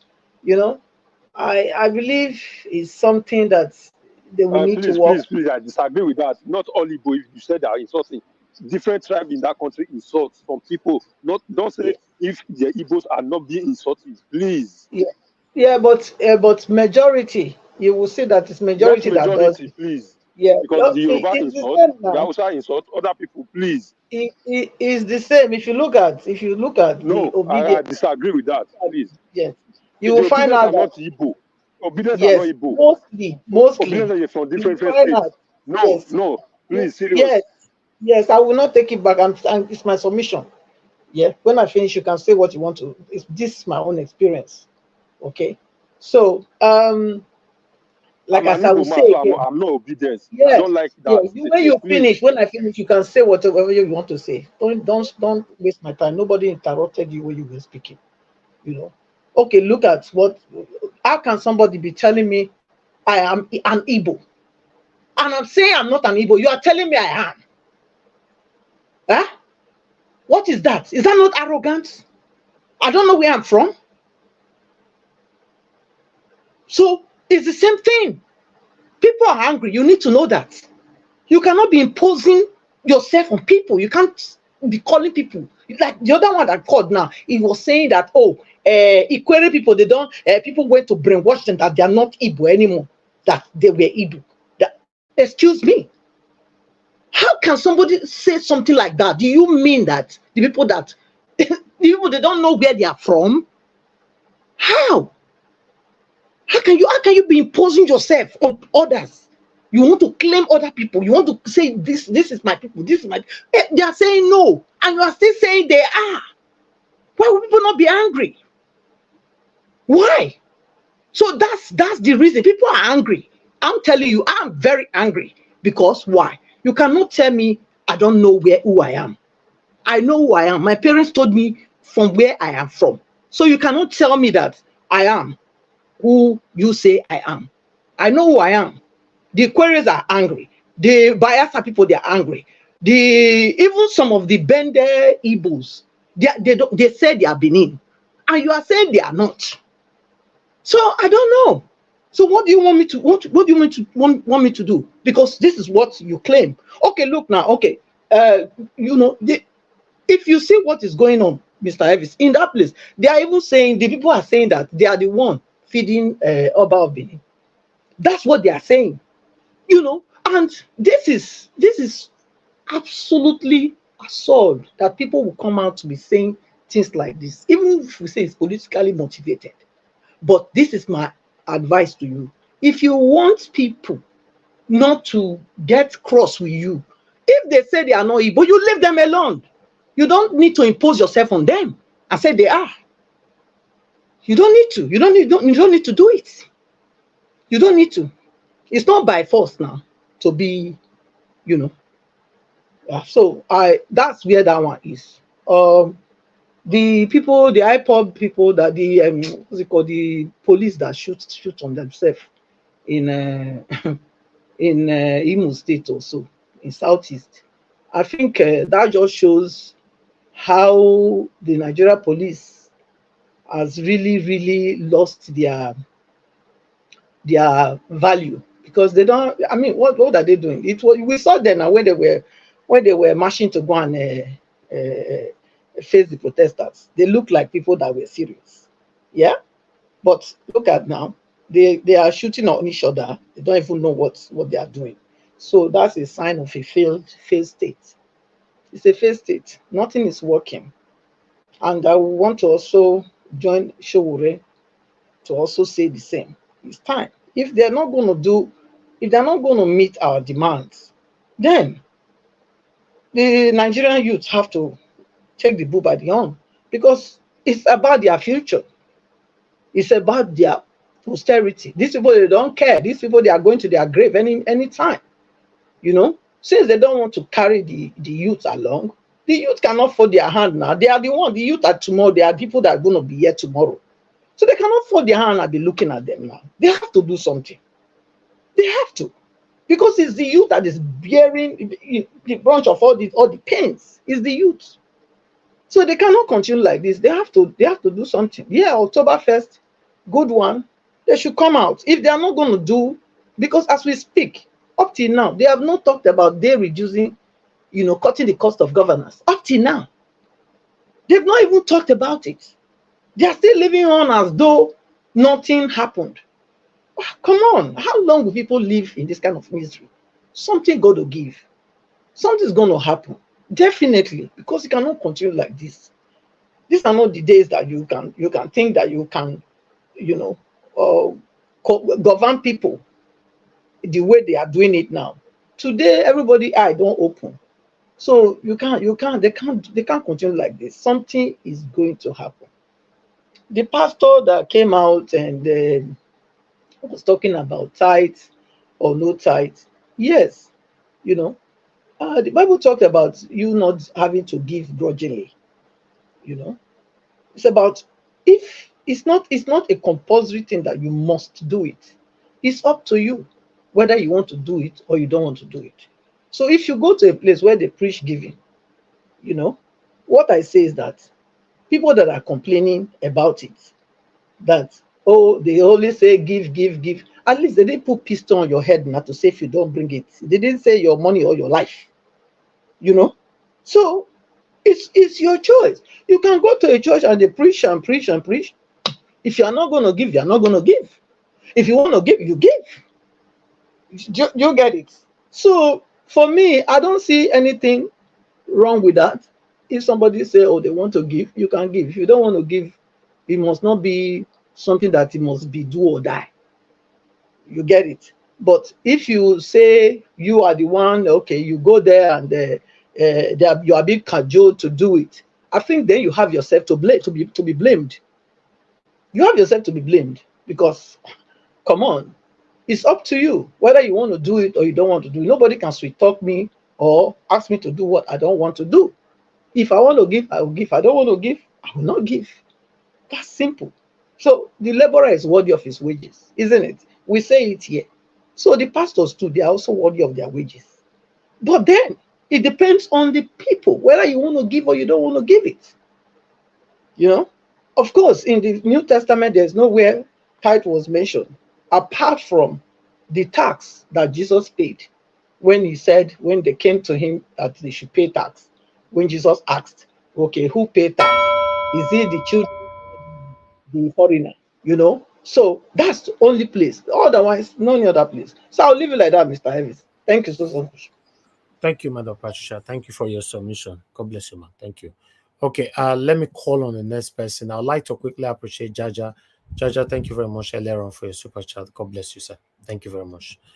Okay, Mr. Jonathan, you're the next. Please, I'd like you to talk to us. Good evening to you, sir. Mr. Elvis. Yes, sir. Good evening to you. Greetings to you once again, and thanks for the good work you are doing. God bless you. Thank you. I greet fellow panelists, those on the comment section. I greet every one of you. Mommy Diaspora, I greet you, man. God bless you abundantly. All those that are listening, I greet everyone. Welcome. You see, you presented so much today, so much that you brought out today. So what I will try to do is to separate the chaff from the wheat. I think that's the way to go about it. Otherwise, at the end of the day, one will not even make any sense. So carefully, I have to separate the chaff from the wheat. The chaff is this Edo issue. These people that are the likes of Omokri. I'm not going to dwell on it so much. It is pure waste of time. For any intelligent person, you will not give this kind of person audience. The pattern that he described, that is the killing, the buying that happened in Imo and the Anambra State, and Peter Obi not making a comment, and then now making a comment of what happened in Edo State. Peter Obi knows better. These are traps that they have set around him, and he's aware of it. If he comments on the event that is happening in the East, they will tag him as a sectional regional leader. If he still does not comment, the likes of Omokri will still tag him as a sectional regional leader. So which is which? So you want to, that is the game. You are aware of it. It's like a trap. So if Peter Obi comment, it's a sectional leader. If he did not comment, it's still a sectional leader. So it is a waste of time to deal with somebody like you that you will run or mockery, running your mouth, a mouth that has no integrity of any kind. And it is just unfortunate that Nigerians also, most Nigerians, and I'm sorry to say this, and I say it with all sense of responsibility, most Nigerians just don't get it. They just don't get it. They are so gullible. So this story that is going around the internet, some group of people saying, trying to bring politics into it, trying to get Edo people, against the Igbo people. Can't you get it that it is politics? What is wrong with you? You don't even need to drag this any further. Can't you just get it? It's a waste of time. Okay, ask them. Those people that are touting all this rubbish, ask them.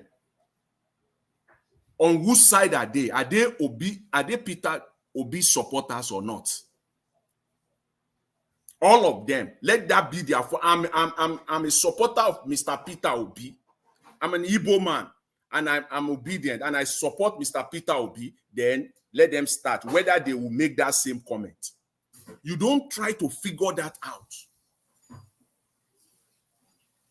And as a matter of fact, there are even very few. There are very few trying to drag majority into their rubbish. So please just leave them. These are people, it's just a waste of time. Nigerians just are so gullible. So gullible. So that is why politicians can manipulate you. That is why they can manipulate you. And that brings me to the meat of today's presentation, as far as I'm concerned. The real meat of today's presentation, from my own perspective, is the comment made by the former governor of Cross River State, Donald Duke. What we have now are quack politicians. Quack politicians. That's what we have all over the space in Nigeria. Quack politicians are they, all of them. There is no quality. If it is not so, how will somebody like Okpeolo be coming out to say, well, who vetted him? How was he vetted in the first place? How? In the first place, how did he even, how on earth did he even become a senator in Nigeria? If not for the fact that Nigerians are gullible, and if not for the fact that all of us will refuse to do the needful, which is to focus on the legislature side of governance, because that is where our problem lies. That is the only place where we have hope. Once somebody becomes president, forget it. Those are the people you will screen, all of them without exception. I say it now. Anybody want to know? Anybody can come out and mention one senator for me here. I really want to argue it. I want to have the debate. Mention one quality senator for me and let's talk about it. Or one quality House of Rep member. None of them. No single one of them. They are all quacks. Why? Because they are not vetted. Nigerians are so gullible. When it is election time, that is where they make sure that they brings the quacks into the polity. They slot them in. They manipulatively, secretly, and they brought them into the system. They become senators. They become House of Rep. They become State House of Rep. Then the governors can manipulate them the way he likes. If Nigerians have vetted them intently, where you have quality people there, some states have 18 House of Assembly members. Some states have 20. Some states even have 14. If 10 of them, just 10 of them are quality members, quality politicians, tell me how that governor will go scot-free for the entire 4 years. that he will not be brought to his knees each and every time. But because we don't have it, that is where our problem lies. That is what we can do electorally. That is where we need to spend money and resources. Because Nigerians are so gullible. If not so gullible, why will people fall flat for this rubbish that some people from the East, whoever they are, that they are touting around the Oba of Benin? It's rubbish. It doesn't make any sense. It's politically motivated, yes. And can't you get it? Don't you know that? So why waste your time on it? When they get the clear message that this is politics, they will enter house. As my fellow panelists, we always say here, they will enter house. But because they know that you fell flat for it, you are dancing in it, and then they will continue to expand it. And it's gaining ground. I heard today that the thing is going viral. It has gone viral. You gave it you made it happen. What do you want Mr. Peter Obi to do here? Talk about it is a sectional leader. Don't talk about it is still a sectional leader. You think we don't know that? You think that we don't know that? Please, it is on us Nigerians to be focused on how to solve our problems. And the starting point is to de-emphasize our attention on the presidency. We must do that. We must do, we must. It's a matter of must. We must do that. We must de-emphasize. And they know that too. That is why they will pack those quack there. People that they can manipulate, people that they can influence. They will make sure that those are the people that are there. They have price on each and every one of them. They have labeled them. Each and every one of the 109 senators have their price. Each and every one of the 360 House of Rep members, they have their price. They have labeled them. So they station them there. All these demands that Nigerians are talking about, it takes only one sitting of the National Assembly. One sitting of the National Assembly, Tinubu will respond. He will respond. But because we have quacks, yes, I like that word. They are quacks. They are fake people that we have there. There is no one single one. Let's talk about it. Whichever way they want to disguise and they want to come out, they will talk good today. When it fits them, when it suits them, they will think that they are on the side of the people. They are not. They are stationed there for a purpose. And they are doing they are carrying out their bid. No single one of them. And we want the country to move forward. It can move forward, unfortunately. So, again, it is left on Nigerians now to do the needful. I will agree with the Archbishop Onoyekon, the comment that the youth have they should be angry. Yes, of course, I agree with the bishop and the lady that spoke on Nigeria, the Kenyan lady. Let me quickly end on that. She's right, but I think she overshoots it to a very large extent. Seriously over. That is it. You see, Nigerians are so gullible. You don't fall for all those traps. She sounds like a marketer to me. She sounds like a propagandist to me. I don't know what her mission is, what she's trying to achieve. Yes, Nigerians are industrious.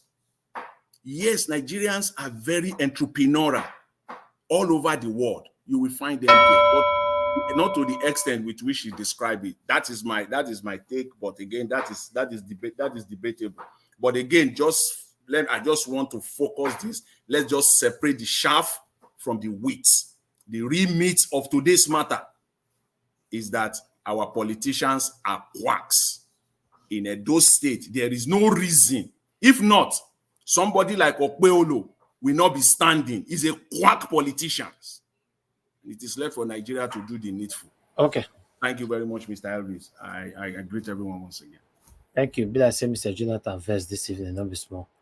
Thank you, sir. Thanks for your submission. Okay, let's go to Augustine. Augustine, it's good to have you on the show. Good evening to you, sir. Let's talk to us. Thank thank you, Niger Watch. Good evening, everybody. Thank you, sir. All protocol duly observed. I actually today, not today. You see what we do here, and sometimes. Well, anyway, let me say, Jonathan, thank you for your delivery. I mean, you've made my task easy. There are things we shouldn't listen to, but not that we shouldn't listen, but you will listen and don't take it serious. Just ignore it.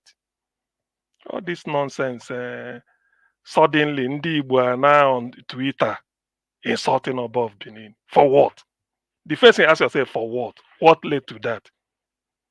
You know, some people are gullible. Gullible not because they just want to be wicked. Please, just set that aside. It's as simple. Just people should just set it aside. It's purely, even if it's for political. I mean, they are doing it, but it's a poor man's work. It's not gonna work at all. Maybe they feel that Edo State is the headquarter of obedient, and then if they just plant that discord, it will somehow work against maybe the candidate they wanted to work against. We don't have time for that. Just gather into it and be insulting, but for what? The first thing that we come to is for what reason? Just to insult of. Anyway, well, in Nigeria, anything can sell because of our level of, enlightenment. The way how the degree of illiteracy is so bad, so low or so high. So anybody can concoct lies and come and spew it out, just to see if it will sell or if it will fly. Such kite won't fly. Please, people should just set it aside. I don't even give it a die. So somebody alerted me to it this morning as I was trying to set out for church. I saw my WhatsApp. He said, "Have you really listened to this? What they say they were insulting above Benin." Hey, I said, "No, wow, very cheap." Please, people should not think twice about it. I wish this is a case of we just descend on a Edo state tomorrow, Benin, and then walk around and see what people will say. This is a group of people that went to Oba of Benin. The video is there in the compound with Ijele masquerade. Come and see crowd there. The Oba spoke. He said for Igbo man to leave all that he's doing for one day, declare that they want to come and be with the Oba. With the masquerade, the highest masquerade in Igbo land is Ijele. It comes out once in a blue moon. That was what they used. It came there. What I'm saying, people can phone in and tell me I'm lying or maybe I'm correct. The first time the thing crossed the Niger was to go and bury Adeniro Ogunsoya. For those that are Yoruba and making noise, one day I will just say it here. To go and bury Adeniro Ogunsoya, the best friend Zeke ever had. When they got to Ikorodu, they told the Ikorodu people, we don't need anything from, just show us where to be. Within a twinkle of an eye, the thing became a carnival. Till today, the Yorubas are talking about it. Nonsense. That was the type of thing they went to the Oba to tell the Oba, you will be our patron as long as Edo State is concerned. And the Oba agreed. Now they're saying they were insulted Oba. Oh God. Well, it's people who don't know history. Then, as for Reno Mokri, then, Reno said he's giving $10,000 for anybody that will say, if show one school, Peter Obi built. I don't know why Peter. It was Peter Obi that opened the orphanage Reno built in Edo State, I think in Benin. It was Peter Obi that opened the orphanage of all the politicians. Then Peter Obi wasn't even anything. He opened it and he rained praises on him. Today, Reno, he was put in touch. He was put after Peter Obi. He said Peter Obi didn't build any school in Anambra. When the evidence were overwhelming, people like Reno, said I'll give $10,000. His idea of school is maybe a one classroom, very long block of 10 classroom blocks. You bend it, put a field and a goal post and all those, maybe primary or secondary. Peter Obi built a university campus from the scratch. Peter Obi built medical school, but to Reno, those ones are not medical school. So please, people should not take Reno seriously. Look at the long tweet or whatever he wrote.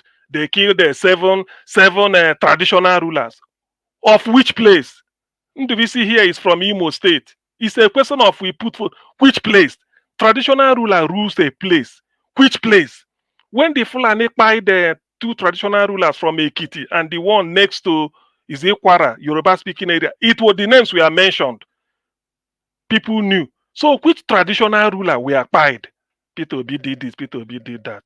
And so what pains me is that some people who live in the Western world will even be giving credence to this. It's a shame, really. To be honest, a very terrible shame. When I hear this type of thing, I know that Nigeria has a long way to go. Now, please let me reply to this. Ndi Igbo are not dragging anybody to be part of them. The Eka area of the Igbo speaking area of Delta State, there are 9 local governments. Ukwane, Anocha North, Anocha South, Oshimili North, Oshimili South, Eka North, Eka South, and then after Ukwane, I think the other one is there are two others. The Igbo speaking, they have a senator called Senator Ned Nwoko. Ned Nwoko has submitted a bill. It has gone through the first reading. I think the second reading will be soon. I will put out a phone number in the private chat. That is Ned Nwoko's the phone number for me to contact either his parliamentary secretary. Ned Nwoko, nobody is begging him. He's telling his people that they are Igbo, that they are moving back to the southeast. For those that will come here and spread rumor, nobody is dragging anybody. We are not asking it is Ned Nwoko is not from the southeast. He took it upon himself. He's the senator now, representing Delta North. He is the person dragging them. He said, look, this night I want Anioma to be created, and the Anioma should be the 6th state of southeast. That's what he's working for. It has passed the first reading. Before it gets to second reading, those that are still should go and educate themselves. That's one. Secondly, there's a man called Rotimi Amechi. Rotimi Amechi was former governor of Rivers State and Minister for Transportation in the last administration. Rotimi Amechi is from Ikwere local government. Rotimi Amechi said he is Ikwere, he is Igbo.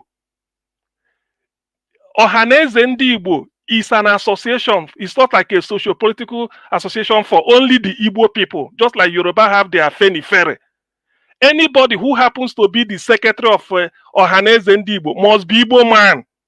The last secretary of Ohaneze Ndi Igbo is Barrister Uche Okuku from what is it called? Ikwere local government headquarters, Isiokpo. So Ikweres are Igbos. It's as simple as that. It has been, it is feel. So nobody's dragging. Forget about all these social media. Some illiterate will come here and be portraying nonsense. They are nobody's dragging anybody. The next Iwanyanwu died. He was the President General of Ohaneze Ndi Igbo. The next who will succeed Iwanyanwu after the burial and mourning, they give some period to mourn him. I think that will be next year. The man should come from Rivers State. It won't be Ijo. We know Ijo area of River. It won't be Ogoni. We know Ogoni area of Rivers. It will be the Igbo speaking area of Rivers State. They are part of us. So if you want to tell me that somebody who will lead an association like that the person is being dragged, that person must be a compound fool. It's as simple as that. So that's why some of us is that we don't know. The day you hear that somebody like CM is the secretary of Afenifere, what you should ask yourself is that is Anambra part of Yoruba land? That is the thing. Anybody who becomes the secretary general of Afenifere must be a Yoruba man. You don't need to ask whether he's from. If he tells you he's from Borno State, you know Borno is part of Yoruba. It's as simple as that. So we should sometimes reason. That's why when we come here to say Niger Watch, we come here to educate people and to put things in perspective, not for people to run away with one type of idiocy. You will think that they can reason. Nobody is dragging it. Nobody. Ned Nwoko is the senator for Delta North. He is the person championing it. He is telling his people, and they are following him. He's been holding town hall meetings. I watched the video. He said, we are Igbos. What we are doing is, because Southeast should be 6 states, we want to create an Anioma state. We move out of Anioma as Delta North, 9 local governments, become an Anioma state, and then the deal is to be part of Southeast. He is the person doing it. Nobody bribe him. They know their route. It's as simple. They know their route. Not like this idea of somebody. They are dragging people into. Nobody is dragging. We are not dragging anybody. We are not dragging. We know our route. We are not dragging. So people should not come here and then come and spew nonsense in the hope that they are talking or they are using their time. Nobody is dragging. What I'm giving you is example. The next Ohanese president will come from Rivers State. Igbo speaking Rivers. That is the whole candidate. If there are 2 or 3, they will be screened. Whoever passes the intelligence screening based on security, then the person will be chosen to lead Ohanese for at least, I think it's not 2 or 3 years. Then he rotates again. There was a time the man from Ogwashi who called Rafu Wechwe was the president of Ohanese and Igbo. So are you telling me Ogwashi is not Igbo? Are you telling me Nyanwodo from Enugu State has done his bit? The person Iwenyanwo from Imo has done his own. Ebonyi has done. So what are people so much obsessed with this, Igbo that? All they are trying to do, go and read the history of the First Republic. They are now trying to sort of sow seed. That is what led to the pogrom, where they slaughtered more than 5,000 Igbo in the north in one day. More than 5,000. I mean, what if it's 50? I've been saying 5. It's documented. There's a book called In Biafra, Africa Died. And there's a book called British Shame on Biafra. People should go and read all these things. And not to come and that's what they want to recreate. But people are wiser now. Those that did it, where are they today? Those that did it, Ikweres that seized the Igbo property, that is what all this type of Oluomo area, maybe what Tinubu is trying to plant in Lagos. Because it's not Tinubu doesn't represent the Omoluabi principle of the Yorubas. It doesn't. I can say that. Payo Adebanjo is there. We know people that Olu-Falaye is there. So please, people should not come here and then start to slight in the Igbo. Next, please let me end on this. Madam Patricia, with all due respect, if you're talking next, can you tell us the ethnic group you are from, so that I will address this your gigantic monstrous insult of Ndibo has antecedent of being insultive. Antecedent of being insultive. You will listen to yourself, please. Just tell us the ethnic group you are from, your tribe. I am Igbo. She's Bini ethnic. Oh, she's Bini?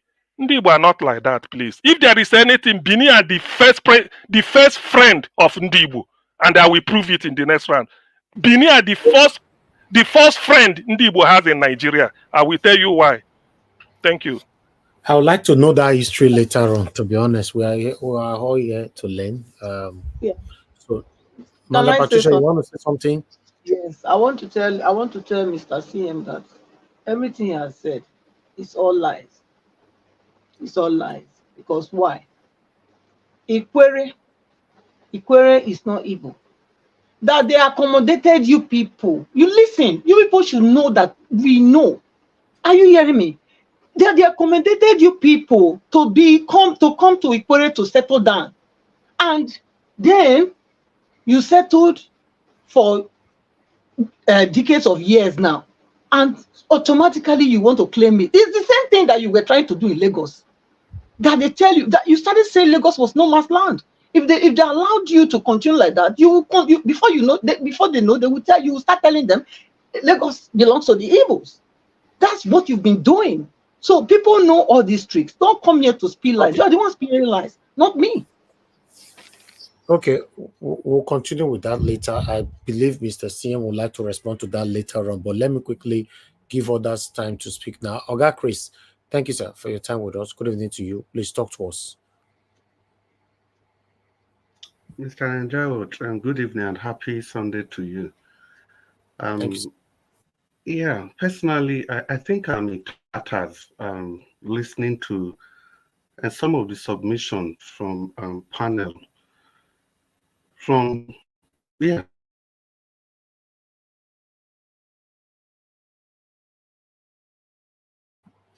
Oga Chris, we lost you. We can't hear you, Oga Chris. Once again, good evening. Oga I Chris, think, can you hear me? Can you hear yeah, me? this video, this Hello, particular video, hello, Mr. Oga Nigeria, I Chris. personally thought that maybe Oga you have seen Chris. it and you don't want Oga to talk Chris. about it, So and because of the lack of proof, because just of, let him just just like continue Mr. talking. Jonathan said, is You can't we hear need to anybody. separate the shaft from the wheat. That video, there is no iota of truth in that video. That video, where it's coming from, it's from a political angle. And again, some investigations have been done, and there are some few things that we all need to understand about that video. I think the first of them is that most of those accounts, they were just created not long ago. And even the ones that are old, if you look at their previous charts, the kind of discussions they've had before has nothing to do with Igbo. It's about the Yorubas. Now, this is not to say that thing represents the whole of the Yorubas. I'm just trying to tell where the origin of the charts is coming from.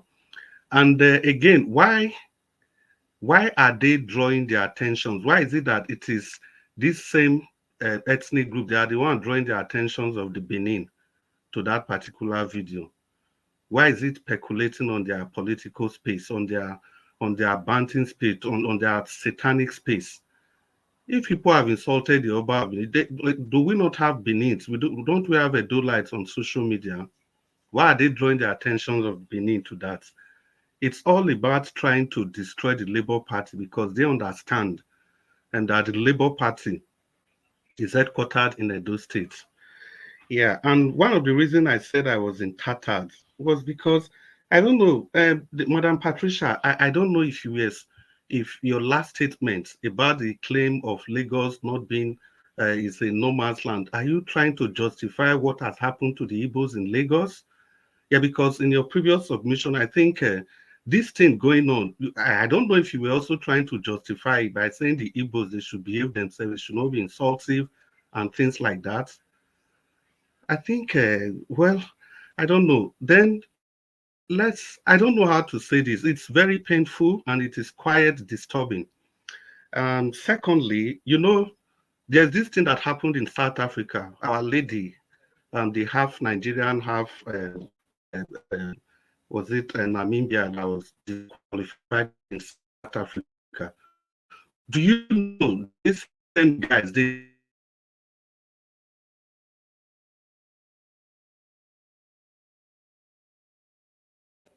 because these Igbos, they are troublemakers all over Nigeria.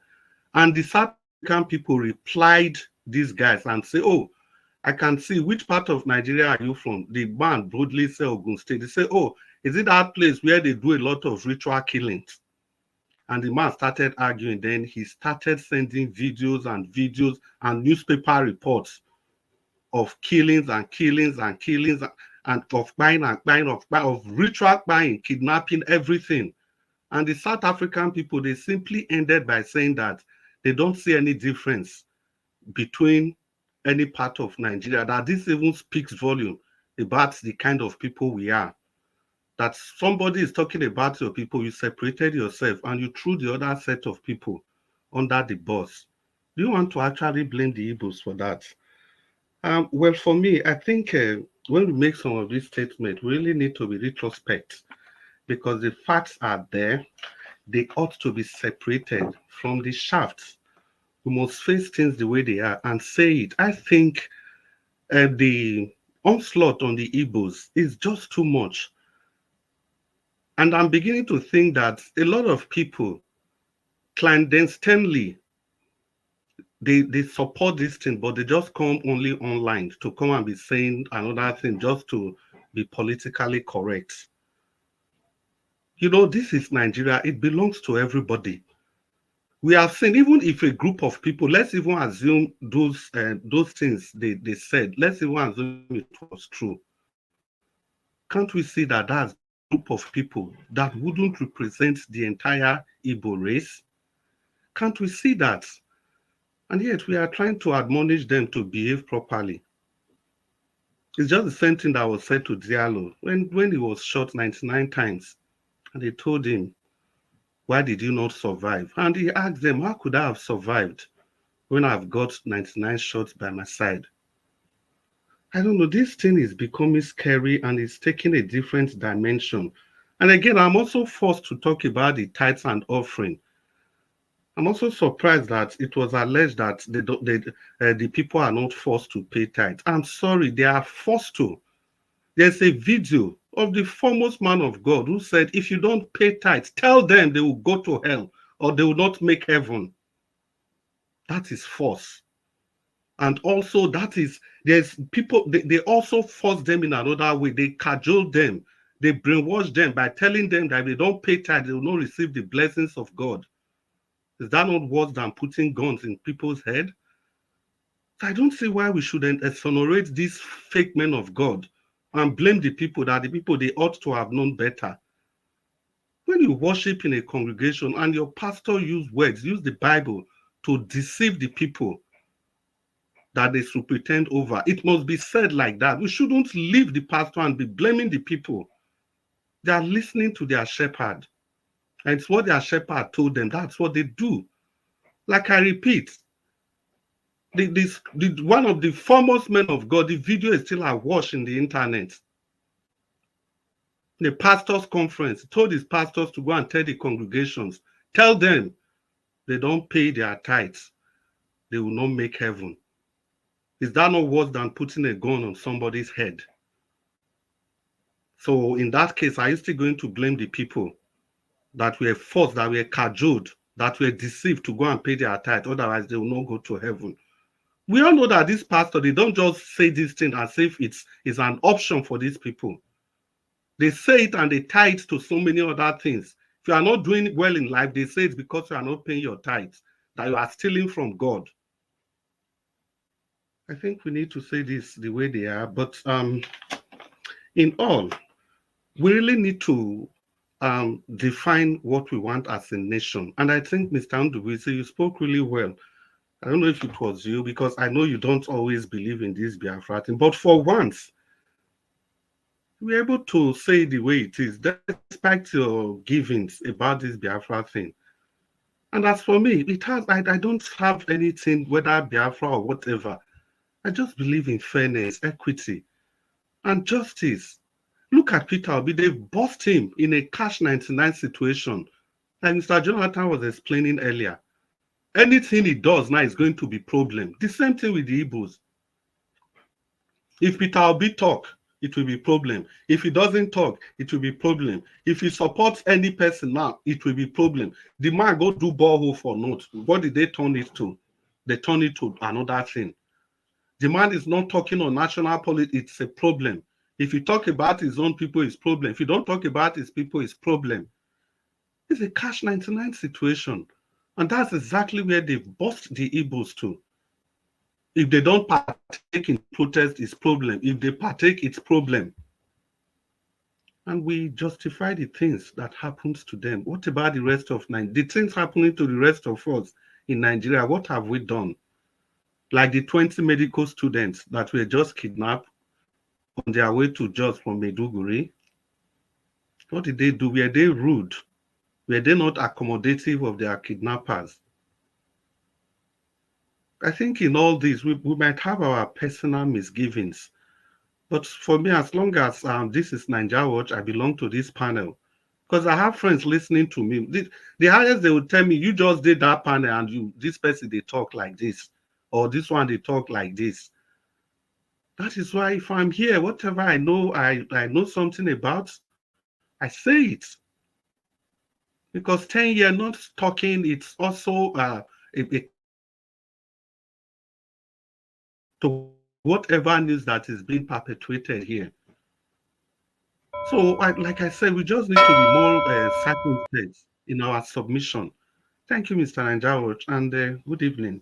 Hope I'm able to talk in the second round. Thank you. All right. Oga Chris, thank you very much, sir. I appreciate you. Okay, let me take this call quickly before I'll come back to the next person on the panel, which I guess is Mr. Odua. Guys, help us to press on the like button. Help us to share. Let our voices go far. Thank you. Hello, sir. Can you hear me? Hello. Hello. Hello, sir. Good evening to you, sir. Please talk to us. Mr. Niger Watch. Thank you, sir. You live forever, my brother. God bless you Thank you, for sir. taking this call. I would have cried if you didn't pick my call today. Yeah, I want to greet you first and foremost, and also congratulate you again for receiving your award. Thank you, sir. That is number one. Two, I greet Mommy Diaspora. I greet all members of the panel.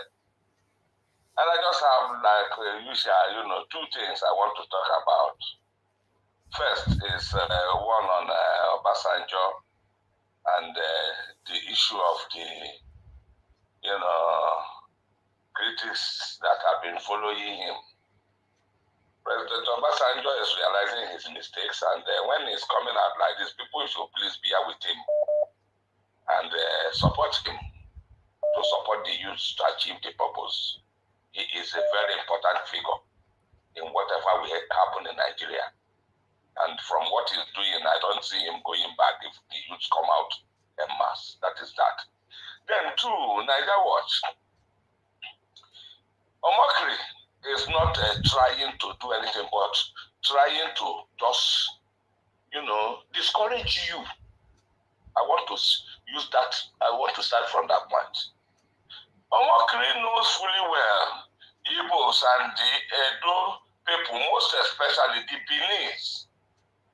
I, for one, I know my relationship with Benin. I know the people I have in Benin. There are too many. We don't play with the Beninese. The Beninese don't play with us. But it's a shame that somebody like Omokri is still being used by this government fighting P2B. Which one is P2B's this thing with all these things? Let me tell you something. What they want to do is to do what? They know that your voice is very strong all over the nation. Everything that is going on, you are presenting it, and the people are hearing it. What do they want to do? They want to discourage you, first and foremost. Two, they know that the obedience started from Edo. And what will they do? Anybody that touched the upper of Benin has touched the Edo people. And where else can they go to say yes? Igbos are insulting the Oba. Let them bring out what they insulted the Oba on and why they will insult the Oba when the Oba have not said anything to offend any Igbo man. Mr. Niger Watch, I won't go far, but I want to give you another name today. The other day, somebody called you, I think I said, Obatobie. One. Yeah. Today, I am giving you another one. And what is it? Onu Nekuroha, one of Nigeria. Hi. Onu Nekuroha, one of Nigeria. Can somebody write that or write it there on the comment section? Hey. Nigeria spokesman. Nigeria spokesman. The spokesman. Okay. A voice that speaks for the generality of Nigerians. One. Nigeria spokesman. Wow. That is who you are. Whether people are saying it or not, you are recognized all over the world as that voice that is standing out for Nigerians at this point in time when things have decayed to the point where, in fact, salvaging it will take God's grace. Thank you, sir. Keep holding on to what you are holding. Let Omokri continue to run his. I don't want to use language storage. I'll leave it there. Thank you very much. But let him carry on. Obi is not his problem. He should go and face Bola Tinubu that is paying him and tell him to stop palliatives and think of what to do for Nigerians to come out of this quagmire. God bless you. Thank you very much, sir. Thank you. God bless you, sir. Thank you. Yes. Yeah. Okay. Okay, Madam Origin, thank you very much for calling back. Please talk to us. Oh, Mr. Niger Watch, please, very quickly. You see, today, I don't mind. You must give me time to vent.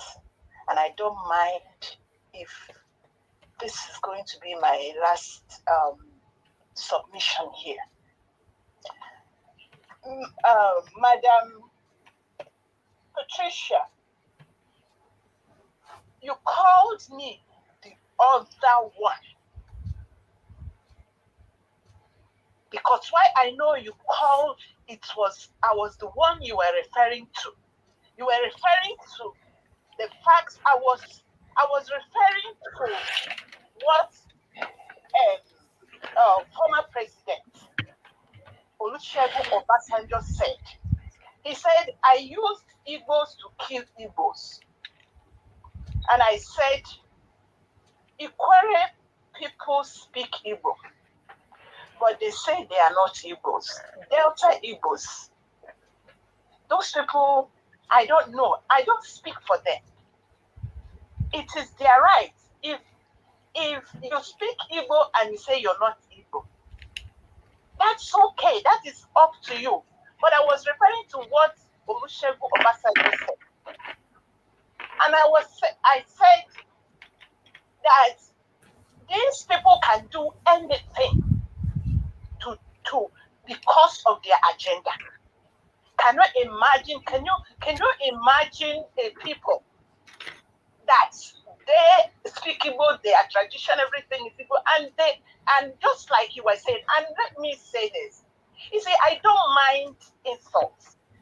In fact, I give room for sprinkles of insults here and there. I don't mind. It's okay. That is because I'm a human being. And I accept I'm a human being. And it is okay to be insulted if you're a human being. I have heard you in this place say Igbo should hug Transformer. If we want to hug Transformer, we hug Transformer. If we don't want to hug Transformer, we won't hug Transformer. So let it be with you. All I'm saying here, and all I come here every day to say is something is wrong with what we have. And Igbos lost whether, and by the way, Biafra is not an Igbo idea. Biafra is Eastern Nigerians that engaged in a war.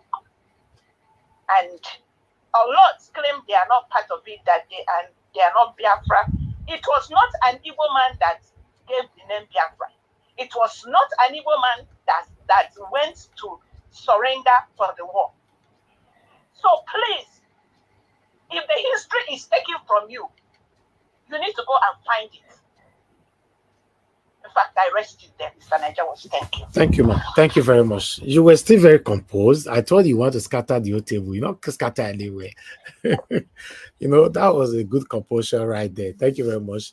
Okay, Ogashimizu, you are calling back again. Talk to us, sir, quickly. Go ahead, sir. Go ahead, sir. Thank you, sir. Yeah, I don't want to call before because of the way this is for me right now. You see, the reason why that make me call is because of Madam Patricia. Madam Patricia, I think you're saying too much, doing too much. You need to bring it down, please. Why I say this? If Edo and Igbo have something in common. If you look where they are called Osadebe Avenue. There is Osadebe that the musician that died is an Igbo guy. It's an Igbo man. So if you look, we use Igbo and Edo, they use Turaba to tie on their waist, the women. But Yoruba don't do it. So I don't know why. I think, let me tell you, and see, I will go straight to tell you, you are the haters of Igbo. You are number one. You, Madam Patricia, you are the haters of Igbo. They have to stop this thing you're doing on this platform. Please, just associate yourself from this kind of habit. It's not good. We are here to learn and to do what? To tell people who doesn't know. But you come here to join us together. Don't you know that the gullible ones that are saying that Igbo must go from Lagos, is it not the same people are saying this thing?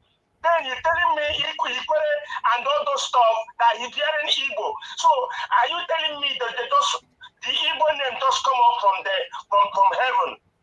Eh? Mother Patricia, please teach people good way, not the bad way you're teaching people or telling people something. And if someone talk like Dr. Sien, he said, all what he says is lie. What is lie? What he said? If you're haters of Igbo, Thank you. You have to stop it. Thank you, Niger Watch. Thank you. I don't get new title. Mona, they call me with my new title. I beg. Okay, it's smart. Of Nigeria. Okay, thank you, sir. God bless you, sir. See, I'm gonna see my title there. The more they talk, I go get used to this name. When anybody they call me heavy service. The title get Benin version, or if you want the Benin version. I beg, tell me the Benin version of this title. I beg. Omununedo no cow Ogote Nigeria. That one even hard past the Igbo room. No, congratulations. Thank you. I bet when anybody don't jack my title, this is mine. My own be this. That make me not the affiliate myself with politicians. Wait till I give Congrats, Niger Wash. Mario, That's a big title. That's a big title in Igbo land. No, that was Matthew Omununedo or Mununigbo. Or where Omunu Nigeria. Yes, of Nigeria. Omunu carry Nigeria. Omunu carry Nigeria. Exactly. Not say for one particular place. So not go reduce my title, Mr. Omunu carry Nigeria. Not before state. He say for Nigeria. Congratulations, Niger Watch. Mr. Niger Watch. Mr. Elvis. Yes, ma'am. Can I contact them? Because they call my name. Make I talk or make I quiet. Mama, Zegbe, okay, second round. You can respond. Okay, second round you can respond to that one. Let me come to Mr. Oduwa. Mr. Oduwa. No, before that, Mr. Oduwa, please allow me to quickly come in between this Ikwere, Igbo, Edo, and all what is currently going on. Let's listen to this particular video here. Maybe we can understand more from this whole thing. We want to talk about Igbos. South want to talk about Igbos. We call them Isoma. Meaning of Isoma is visitors. Igbos are visitors. They are visitors in our state here. You understand? We call them Isoma. People welcome. Well, I think their fears is that Ikwere will take over the Igbo lands. I think that's their fears. A language which Ikwere people speaks. Because I heard someone from your video said that Ikwere people is turning Igbo's language upside down. I want to know. I am still asking you this question. This name, this language that we are speaking, is it who gave Ikwere the language? God. Okay. Who creates Ikwere people? God. Who creates Igbo? You migrated from Igbo. No, we didn't migrate from Igbo. None of them can tell the history completely. And I will reserve the history for Ikwere people alone this time. The other time I told them that Ikwere migrated from ancient Benin. And not just Ikwere, Omok, Ahoda. We came from the same place. Are you hearing me? We migrate from the same place and we spread. Are you hearing me? And we'll start spreading. Our culture and Igbo culture are never the same. We have an intimate culture. Don't you come back and let my father's ancestors on our ancestral land so that they will. Is Niger Delta Igbo? No, it's Niger Delta. It's called Niger Delta. So things, let me tell you, even the family, there's how their family will grow. It becomes great grand. Say it again now. You understand? No, Ikweres are not Igbo. Ikwere is Ikwere. Igbos are Igbo. That is it. But they are our friend. Ikwere, Ahoda. We call them. That Ikwere, we call them Eke. You understand? We call them Eke. We migrate from the same place. But they have never said one day that Omo, Ahoda is Igbo. You don't understand? Omo, Ahoda is Igbo. Because they are not in this. Do you feel Port Harcourt they enter Igbo eyes? The I feel Port Harcourt, this land they enter their eye. Why do you feel Port Harcourt they enter their eye? Is it because it's oil city or so? I don't know. All right, then. Who gave Ikwere the language they speak? It's Igbo. Na Benin. It's borrowed from Igbo. Are you trying to be biased here? Are you trying to be partial? But it's related with Igbo now. It's an ethnic. I want to listen. I am asking a question. If not answer the question, the language which Ikwere people speaks, because I heard someone from your video said that Ikore people is turning Igbo's language upside down. I want to know. I am still asking you this question. This name, this language that we are speaking, is it who gave Ikore the language? God. Okay. Who creates Ikore people? God. Who creates Igbo? You migrated from Igbo. Oh, no, we didn't migrate from Igbo. We didn't no. Okay. I thought I should bring that in. Maybe it might help, or you might agree or disagree with them. They're just a normal people like you and I, you know. But anyway, thank you very much. Mr. Odo, I'm supposed to call you, but I'm going to put you on pause for now because Mr. Lumide is joining us from work. I wanted to speak, then I'll come to you, Mr. Odua. But before that, you know, let me take this call quickly. You know, Madam Osai, you are calling back. You only have 30 seconds. Just say what you want to say. 30 seconds. The last caller that was having a go at Madam Patricia, I think he need to pack it in because he has not actually fully understand what has went on for the past 1 week. Because at the end of the day, if someone, hello? Go ahead, madam. Go ahead. Okay, if like, you and I are speaking English, but we are descendant of Edo. If I say I'm not an English person, but I can speak English, you need to accept that. Does that make sense? My first name, Usayi, but I have a middle name that is English. Does that make me an English person?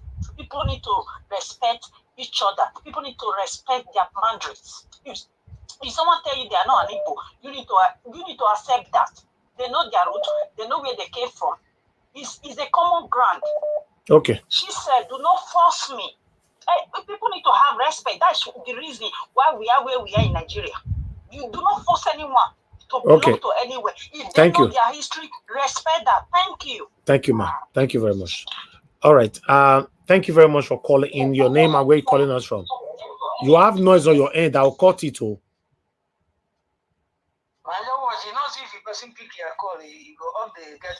No, you just throw it away, sir. You throw. I just speak. I just stop it. Okay, go ahead, sir. Go ahead. Talk to us. Good evening to you, sir. See, what I just wanted to chip in is this. You know, let me start from this the equator of 10. After, make you check who is Jaja of Opopo. Jaja of Opopo is from Amwingo. Amwingo is in Impere. Impere is in Imo State. And it's in River State. Jaja of Opopo. This one clear, number one. So I don't want to talk much about it. And he says something about empire, monarch. British monarch migrated from Denmark here. When you are in a country, try to go to the history of the country you are. And if you come to Denmark, there is people from Germany. They are Danish people today. But their history, their lineage, they migrated from Germany. Are you getting it? So we really need to, when we are outside, let us learn things and know where we are coming from. Thank you, sir. God bless you, sir. Thank you, sir. Yes, sir. Okay, Mr. Lumide, thank you very much, sir, for joining us. Good evening to you. All right, Elvis. Please talk to us. Good evening, Elvis. Thank you for the opportunity. And it's been a while. You don't away us now. You now this time I boycotted your platform for a while, but if you boycott my platform, another person do the same. Who will come there? Yoruba will say, "Tọmọdé ò bá gbàgbé ìjà àná, kò ní rẹ́ni bá ṣeré lọ́la." That means if you have quarrel with somebody, if a young child has quarrel with their friends and age mates, if you keep quarreling, you won't have anybody to play with or move around with. So exactly. So we can't keep fighting and again, I mean, I must say, despite the fact that I had that difference with you earlier on, I mean, I do see that you're consistent and you do mean well from what you say. So we are one family, my brother. We'll still have another one tomorrow. That makes us family, Sure. Okay, I mean, right. I identify with what you do, and Thank you. I do appreciate your work, even though I didn't come on the platform for a while, but I still listen at the background, and and I and I think that, I mean, there's no point trying to. I mean, we're fighting for freedom for our people, and there's no point trying to keep on um, fighting and just to put the differences aside until I hear say you collect them. No, I not be Reno. I not be at Boala. If you collect them, I ain't be say me and you don't enter that. No, God forbid. So, Thank you, so brother. I just want to quickly the Igbo issue. These Yoruba people doing this. You know their antics. This is what they did in Lagos. Don't give them audience. They just want to gaslight. They want to rig the coming Edo election. That's what they are just up to.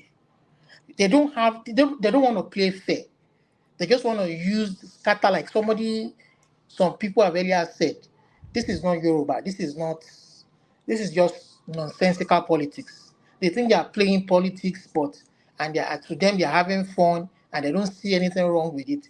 But when you play that kind of, that's not fair politics. That's just negative politics, and that is not going to help our country in the long run. So just ignore them. Yeah, see, that is why we're talking about a free and fair election. When there's a free and fair, it's not like we don't have racists here in the UK. I mean, here in your part of the world, the UK, in Canada or in US, we have them even in Germany, but they are not a louder voice. They are not a majority when it comes to election that is free and fair. They never have their way. It is only once in a lifetime that you see some of them get into power, get elected into power. But the large majority of the people don't want that kind of way of life. How much more in a country where we are all blacks? In people on their own land, they are not even visitors, it's their land. It's just crazy, and we shouldn't be entertaining such. But more importantly, the reason why I called in on the platform, not really to talk about the issue of the day, but what you guys, I wanted to talk yesterday, but I missed coming by the time you guys ended. The issue of these people, these medical doctors that were kidnapped from Benue. I know some of Tinubu's minions are listening. Tinubu's people. See, they have said that we are criticizing their country. We are giving them a bad name. You understand? Only a few papers, not even the nation, the president's own newspaper is not even carrying it, which is deliberate.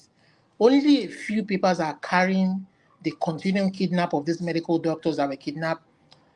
I think they were on their way from Benue to Abuja or whatever, or is it vice versa?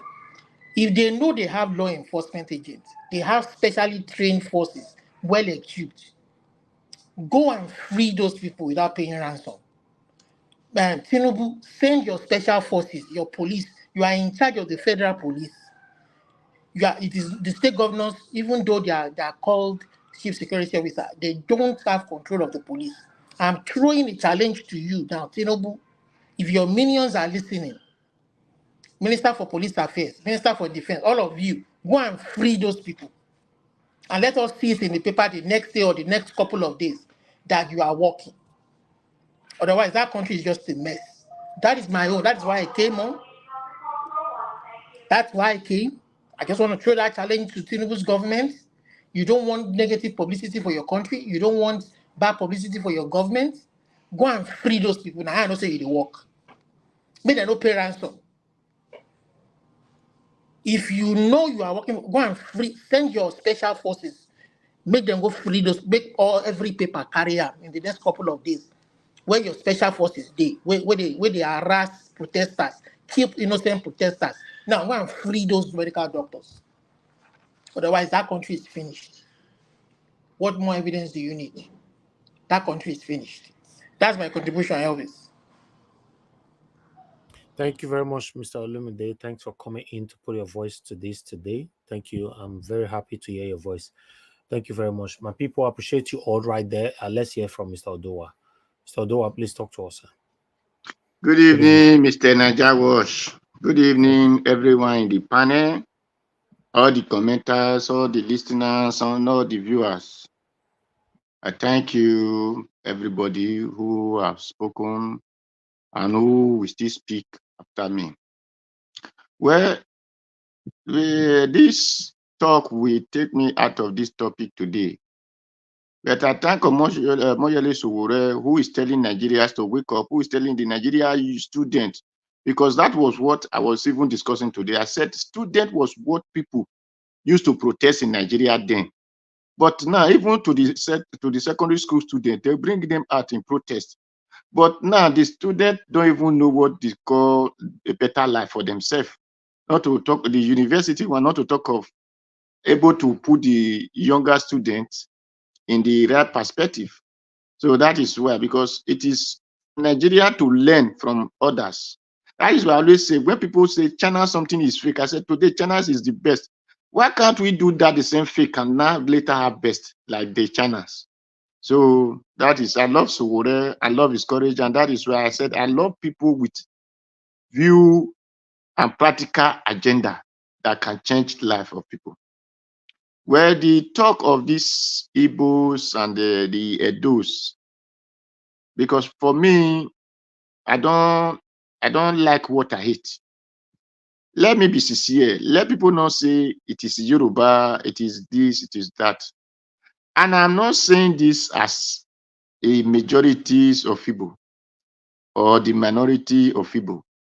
I say this thing because I have been in the midst and of untalented Igbos or uninformed Igbos children, because these are not the handwork of grown-up Igbos, but it's the handwork of the children, and not just only the Igbo children now. It is not even into our own the Edo children, so or the Benin children, because we have some Esan, we have some Edo, and if you go further, we have some Delta who were claiming that they are IPOB. So these children belongs to the group of IPOB, and the IPOB originated from the Igbo children. So these are people who think their mentality is above every other person, and they are so insultive. I'm not mistaken in it, because I always challenge them. I could remember when I was in Libya, the Igbo boy is from, that is why whenever I talk, I will measure the state, Imo state, especially. Because that day when I was talking, you see, I told you that the Benis, the Anambra people, they are Benis.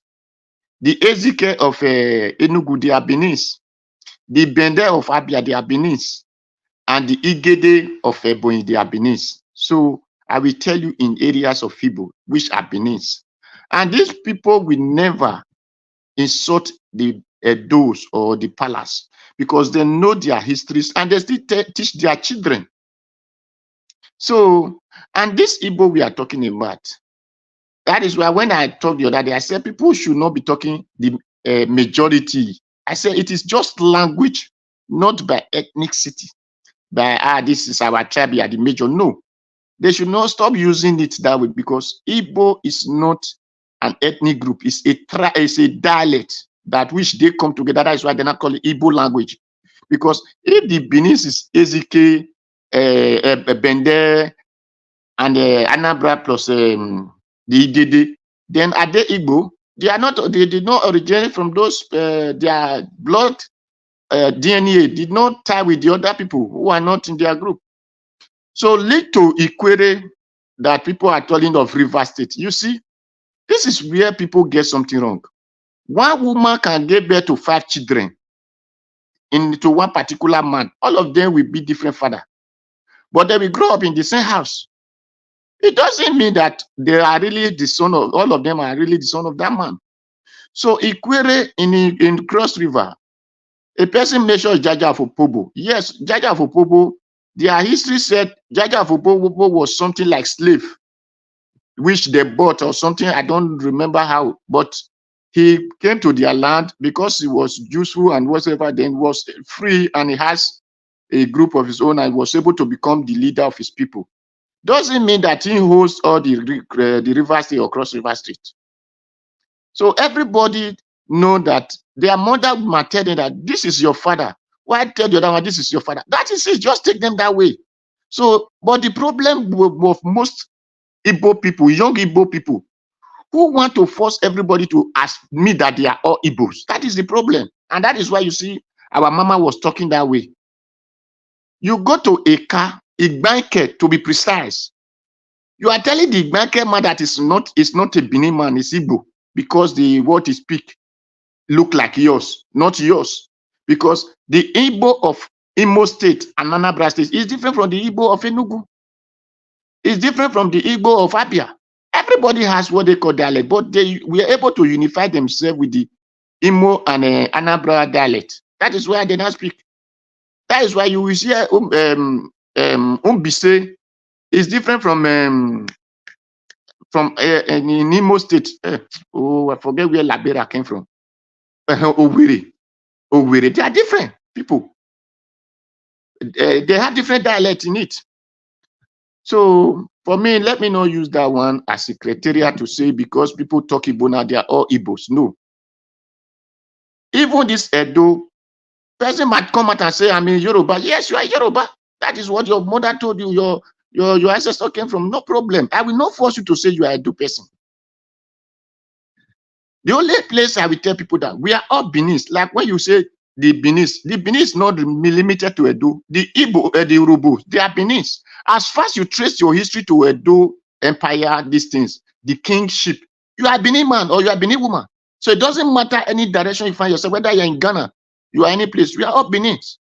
So my people, the Igbo should advise their young ones, the unlearned one that who did not know history, that they should stop insulting these people.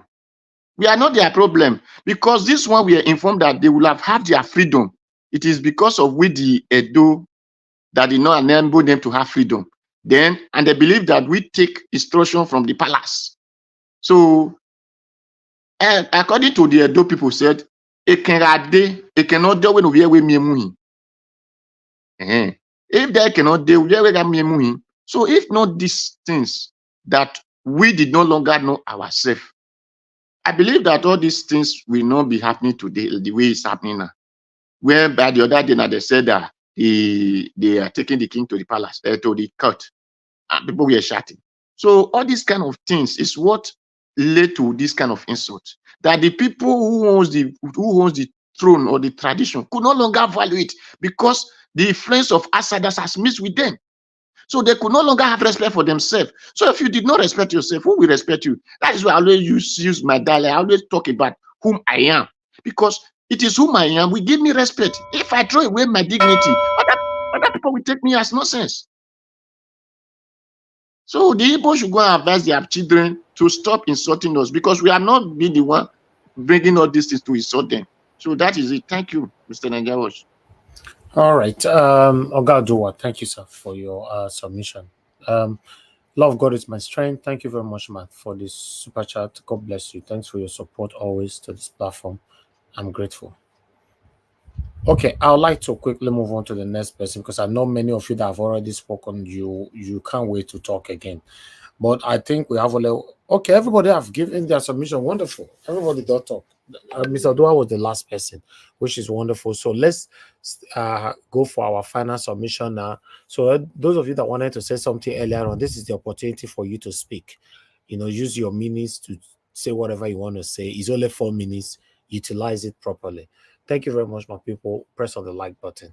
Madam Patricia, we're back to you for your final submission. 4 minutes, please. Thank you. Okay. Thank you again, Mr. Ellis. Yes, I still stay on what I was saying.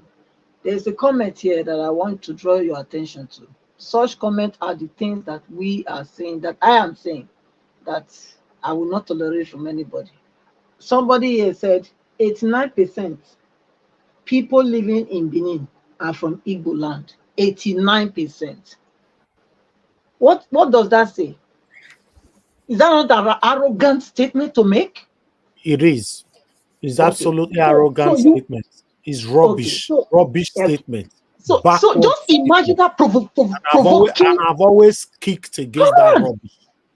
I wish I saw the person should be warned that next time you comment that rubbish, they will be banned on earth and in heaven. because we don't need those kind of rubbish here. So when people react, then they get overwhelmed that they are being marginalized. How? Excuse me. I am still saying it again. If they want me to change my attitude, they have to change their attitude, because I'm not the one trying to impose myself on them here. I'm not. So if you stay your lane, I stay my lane. That's what I'm saying. And the woman that called before Madam Origin, you mentioned the query, but I wasn't actually referring to you, because I was referring to the man that called. I even said the man that called. There was a man that called, and he actually said that the query are Igbos. And I challenged that. I say no, they are not. And we can find, there are many history books. It's what people want to say. That's what you will say. I know. As they go to school, all those ones are bubu where they take do. So we know this history of waiting happen, waiting transpire, where Benin Kingdom can't be waiting will be. We know. So we are not fools. We are not fools at all. Even if they think we don't know, we know. Okay, so Sowore na my guy. I believe if not Sowore na come out, anytime he come out, I'm sure that this time Nigerians go definitely want to go with him. And if he comes out, I'm going to give him 100% of my support, because he's a leader. A leader is one that says, you know what?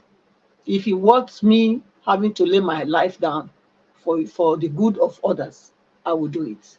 That's how somebody that is ready to lead that country, that's the attitude they have to have. Not somebody that wants to fight and run away.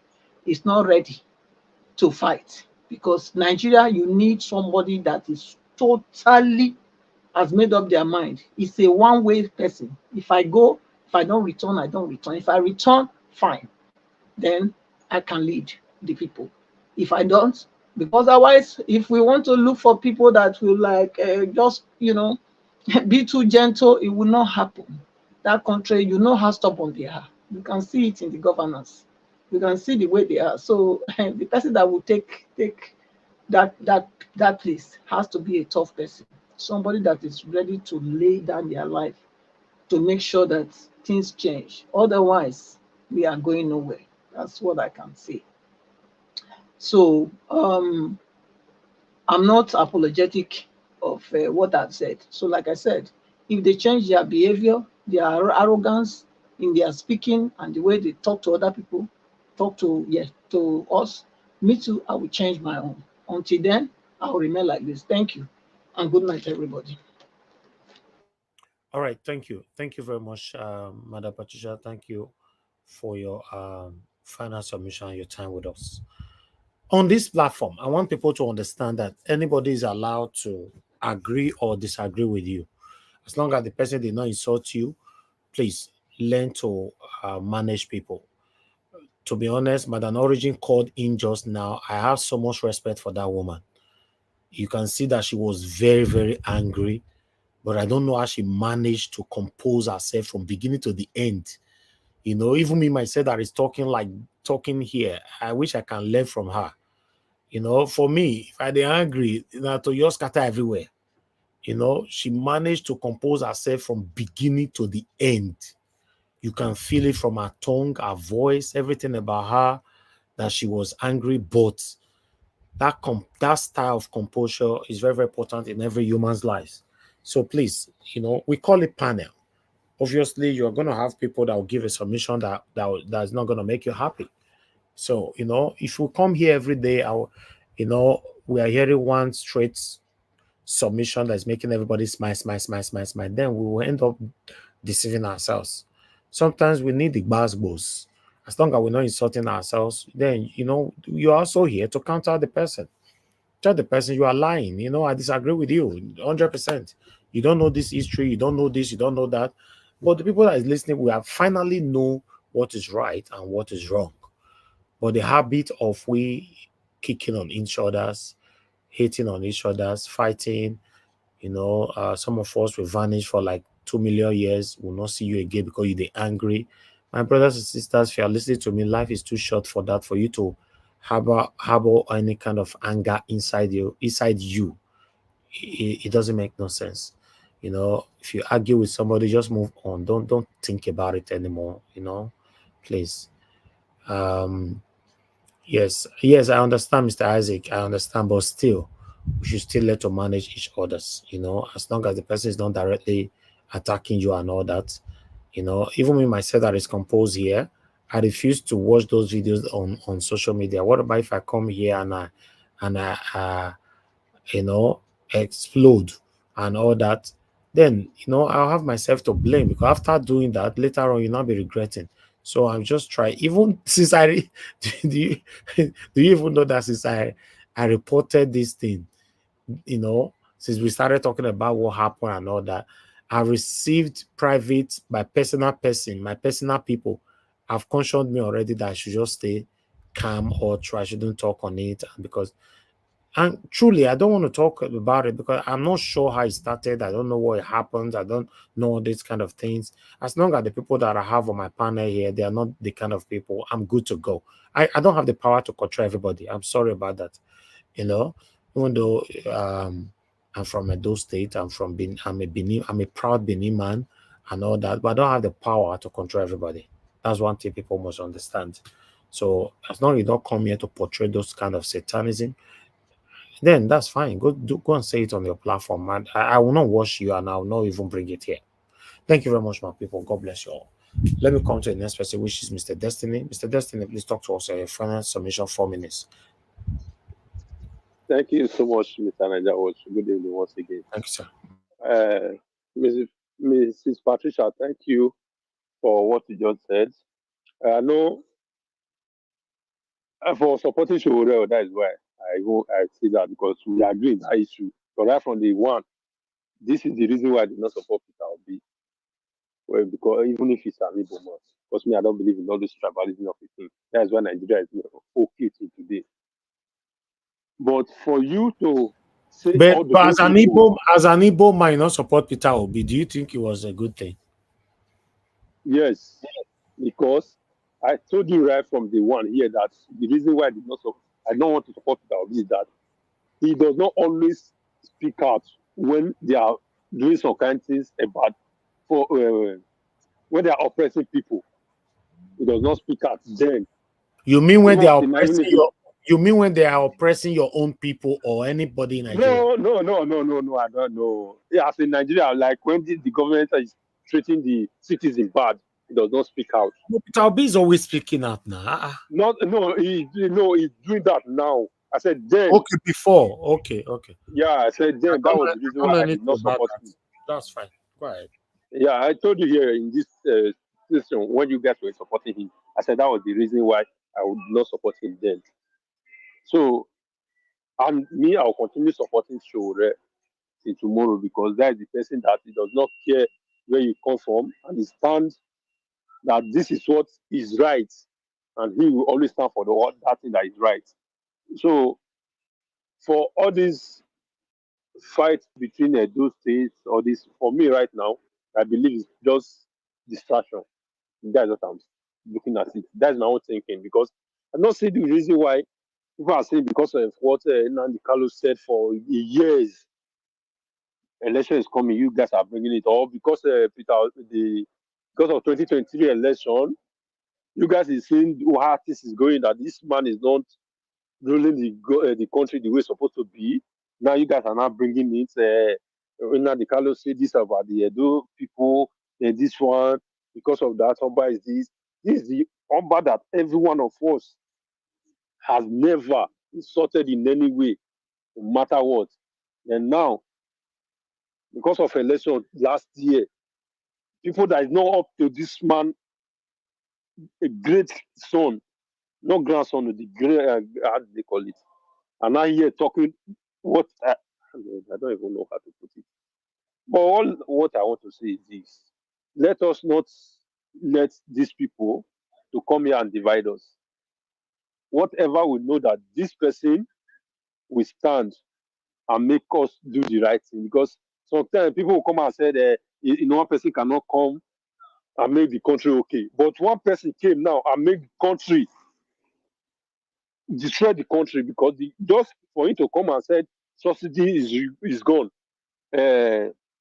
electricity tariff is gone, this one is gone, the country is become chaos. Then they will come and tell us, I don't know if maybe some of us, yes, some of us as in Nigeria, we know whether they are trying to make us look stupid. I don't know. If this man did not come out and say subsidy is gone, Nigeria will not be where it is today. Then you come out and say that one person cannot make the country okay, but one person come and make the country ungovernable for everybody. Buying fuel that you are buying for 1,000 naira. Then you come and tell me that one person cannot do it. One person can do it when he wants to do it, because it's only one. If the thing is, I know if maybe some governor even have the power to make the fuel a little bit down in their state, they will do it. But they cannot, because all the power came from the top, and the power rely on this single one person who can say this is what will happen, and if that thing will really happen. All the governors look just like spectator to this man. They cannot talk to him, because if they talk to him, he can decide what to do and what not to do to them. For that, all of them just keep calm and not talking. Then here will come out and said the power, the governors are like this. That's why I don't blame governors till tomorrow, because the governors, they are just like spectator. Because whatever the federal give them, most of them, that's what they did. If maybe governor from any state is not doing well, the federal say no, this is not what you are supposed to do. They speak out that we gave him money to do this, he did not do it. For this is what is going to happen. I believe all the governors will see tight. Thank you. Oga Destiny, thank you very much, sir. Thank you. Yes, is your constitutional right and human right for you to support or rather associate yourself with anybody that you want. So for me, I don't have any issue with that. If you don't want to support Peter Obi, that's fine. If you want to support Sowore, that's fine. People should allow people to be. I'm already seeing, because he said he don't want to support Peter Obi supporting Sowore, people already start hating him. This is the animalistic behavior that some of us as human beings are possessing. Just let people be, for Christ's sake, please. Let people be. Can't people just be and express themselves, without any fear, say you go attack them? Somebody said he's supporting somebody else, not supporting Peter Obi, he's an Igbo man. Let him be. Now, meanwhile, be Benin man, all Benin people they support me today. Must I go and fight them? Any tribe that you are, and you are listening to me today, now all your people they support you in anything you are doing. It's okay. Everything where they carry headache for, I don't understand. No, it's comment section. I want set time ablaze just because somebody say no, they support, support Peter or be support Sowore. Is there anything wrong with that? Mr. Najawo, for God, those comment people, don't mind them. Me, I don't even look at them. No, it's true. Naija watch, forget about. After all, Joe Igbokwe, is he not a speaker for Tinubu? Joe Igbokwe from Nnewi. Is he not supporting? Is he not a... So please, just certain things you just allow. Just some people can say Joe Igbokwe is from Nnewi. Till tomorrow, he assembles Ndibo in Lagos and tell them that the person to support is not P2B, is Tinubu. Joe Igbokwe. Have we killed him? Is he not moving around wearing red cap? So please, that's one thing. We tolerate a plural opinion. And there are many like that. There are many like Joe Igbokwe, many of them. We don't touch them. Simple. Thank you. Mbaka, Reverend Mbaka. Yes, yes. So many. The thing is that people don't understand most, like Igbo republicanism means you are free to say your mind, and we cannot, because of what you say, like some other ethnic group, go and burn your house and slaughter you. We won't do that. But we just leave you. Joe Igbokwe today goes to Nnewi in and out. He knows that Peter Obi won on Nnewi, but nobody touches him. His house is enter everything. He goes to meeting. Everywhere he moves, he even does video and say, please, everybody is Tinubu, is Tinubu. Well, have we touched him? So that is the republicanism. We are free. That's why they say we are not united. Because you can disagree with your father. I think I've told you here. Bring 10 naira note. It haven't happened in Nigeria before. Nigeria's 10 naira note contains Alvan Ikoku. The son called SG Ikoku was Secretary General of Action Group. He contested against his father NCNC and won in Abia State. What happened? A son and the father contesting the same election. The son beat him. So please, let's move on. Thank you. I'll come to you shortly. Let me quickly call on our guy Jonathan. Thank you very much, sir, for your long wait and patience. Please, your final submission, 4 minutes. Thank you. Thank you very much, Mr. Elvis. I greet everyone once again. Let me just quickly continue on where the conversation stopped now. You know, for me, yes, everybody have their right to support whoever they want to support. If you don't support Peter Obi, that's your own. You have your right to do so. I personally, I don't support Sowore. I'm not a fan of his. I've said it clearly. That's my position. I have issues with him. And you gave your reason for not supporting I Peter Obi. beg, Mr. Yeah. Jonathan, I beg. Yeah. Sorry that I have to quickly come in. Yeah. So how now I do Mr. Jonathan now Yoruba man so na Yoruba man. I say no, it's supposed to No. Now I beat him. Now I beat him. Let people be. Go ahead, sir. When people gave their reason, one of the one like Mr. Nwosu now, he said one of your reasons for not supporting Peter Obi is simply because he's not speaking out. And clearly you've said it over time because you don't see him as being strong enough. He's not able to fight for his own mandate. You see him as weak. Madam Patricia also said the same thing. Fine. That's the way you see it. I don't see Sowore as a collaborator too. That's his own weakness. Everybody have their, if you see that as Peter Obi's weakness, I see Sowore as a man that is not a collaborator. That's a strong weakness too. And I don't see how you are going to get the entire Nigeria, west, east, south, north, coalesce behind you if you are not a collaborator. It's true. So that is what I see in him. You can't even go far. Yes, you will have supporters. People will back you. People will support you. But for Nigerian politics, you are not a collaborator. You don't have somebody from Sokoto speaking for you today. You don't have even one person, maybe from Kaduna or from Kano, from Jigawa, youth that can come out today and be supporting you. That you are not, that's the way I see it. So I'm not a fan of his for that reason and for other reasons, but that's not the, I don't think that's the topic for today. But what he's doing is right now is appropriate. I support that. Asking the youth to come out, especially the Nigerian students, to come out. Yes, Nigerian students must come out strongly, more than ever before.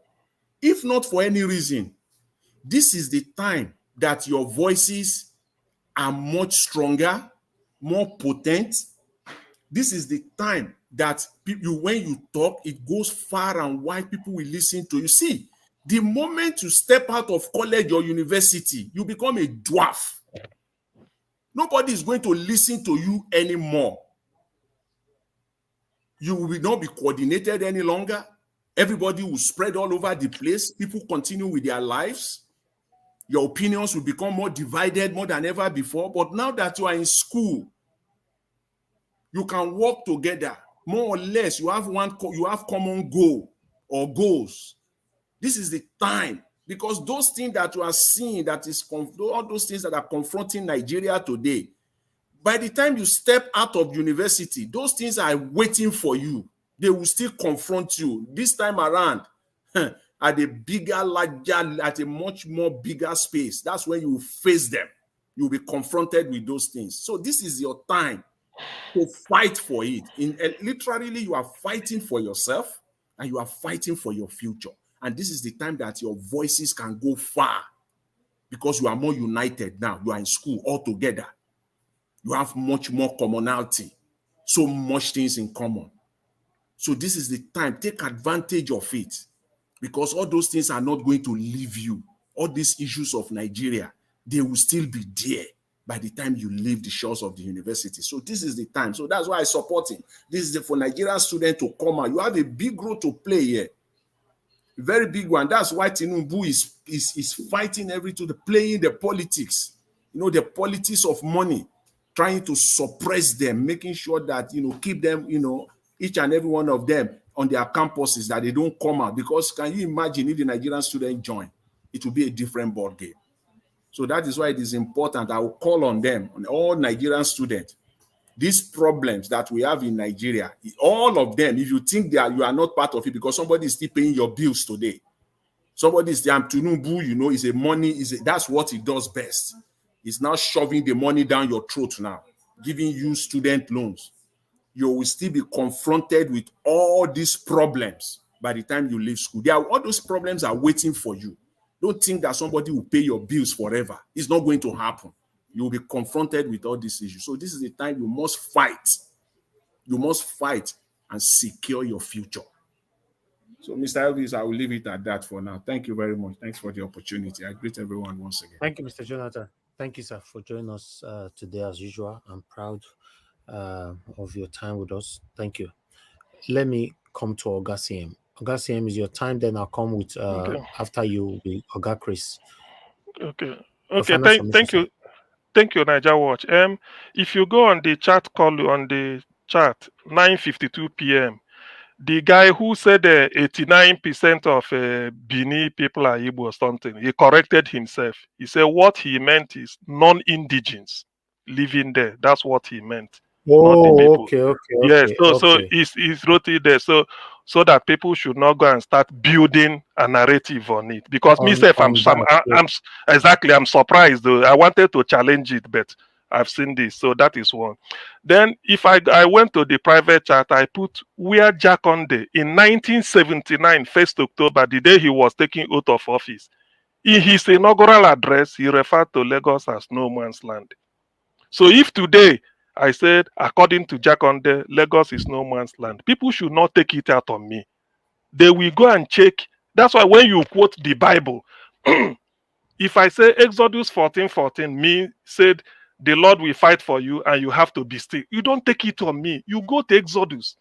When you go there and see it, you discuss with who wrote it there, not me. So this is what Jakonde said, and it can be Googled, so people will see it. That's one thing. Now, secondly, some of the narrative we build here, before I give you the history I want to say, some of the narrative we build here is that somebody may go to, let's say now, I take a trip to somewhere, and as we are drinking, I had a misunderstanding with somebody. Then tomorrow, maybe if I'm not using it, I will say those people are like that. I don't do that. Even if what you are saying may appear, you are not fabricating it, but how do we know the truth? Because you have to hear both sides. You have to hear both sides. If you say, oh, there was one Fulani man we were dealing with, maybe something like in Canada, the way he slapped me and talked down on me, the Fulani. No. Yes, you are saying you are reporting to us, but how do we know? What if we call the person and he denies it, or he puts it in another perspective? Who do we believe? So please, people should not use that to build narrative. That's one. That is second. Now, let me say this. When I say the first friend, as I read in the book, that the first friend of Ndibo is Bini. This is it. Since the 14th century, when the Bini Empire existed, they've been dealing with the British. And I know because the British stole some artifacts, which they are returning now.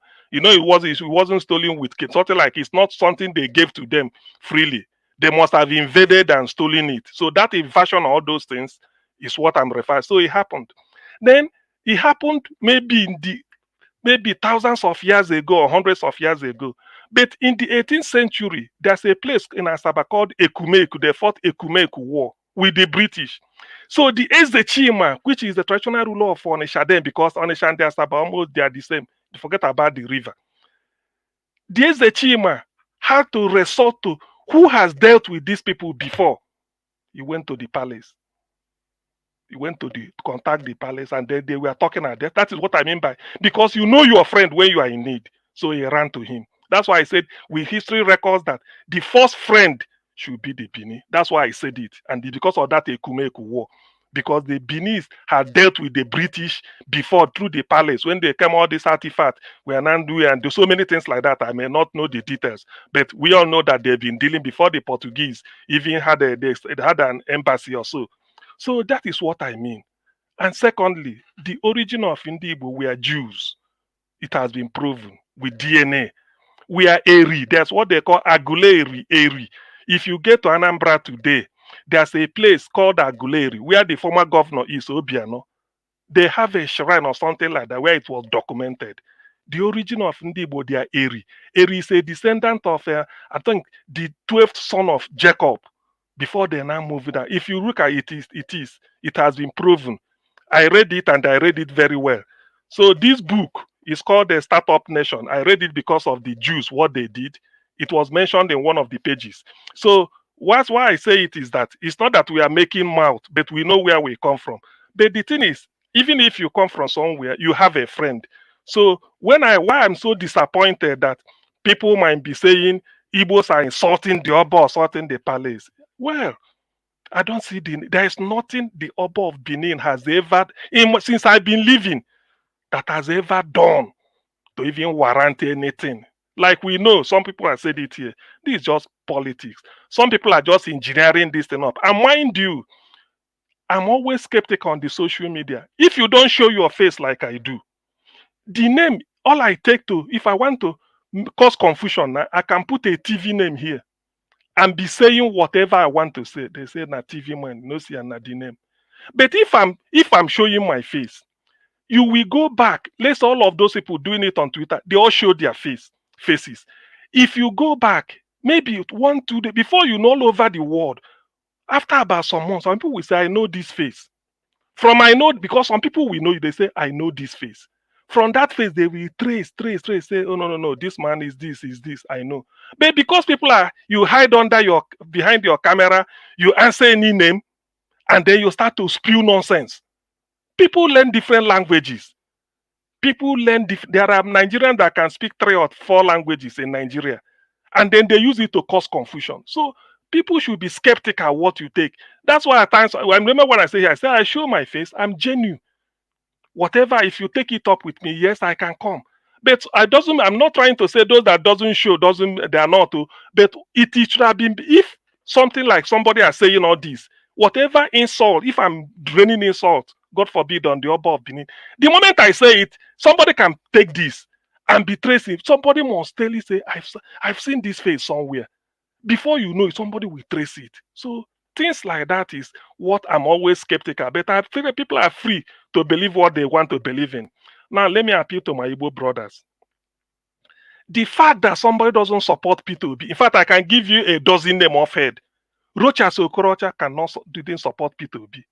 Have we killed Rochas? Ojus Okalo never supported P2B. Have we killed Ojus Okalo? Ekweremad, if not, is in prison. He's not a fan. They even refused. They were the people that kicked against P2B when P2B was even selected as vice to Atiku. Joe Igbokwe is all over the place, flamboyant like a butterfly, organizing meeting in Lagos, even saying it openly. Have we killed him? Today he still works. So no, it doesn't mean whoever say it doesn't. Please leave the person. We are Republicans. Igbos, we believe in conviction. That's why you see an Igbo man, we just walk, no, doesn't know anybody, go to the border between Sokoto and the Niger Republic and set up a business. And be staying in a village in which there's no brother, no sister speaking his language. But he's convinced he can make a living there. So we are Republicans. Please, when somebody say it doesn't support P2B, don't take it out on the person. Leave the person. We are Republicans. We accommodate opposing view. We are not sadists, but others may not take it. We don't do that. A lot of Ndibo don't support P2B, but it doesn't mean anything. What did Soludo write about P2B? He wrote an essay, even saying that he won't win. Have we killed Soludo? Please, people should take it easy. I don't like all this. We are Republicans. Everybody has got his opinion. Thank you, Augustine. Thank you, sir. Oga Chris, you have the floor, sir. Thank you very much. Yeah. Thomas, once again, good evening. Thank you for the opportunity to be part of this concluding section.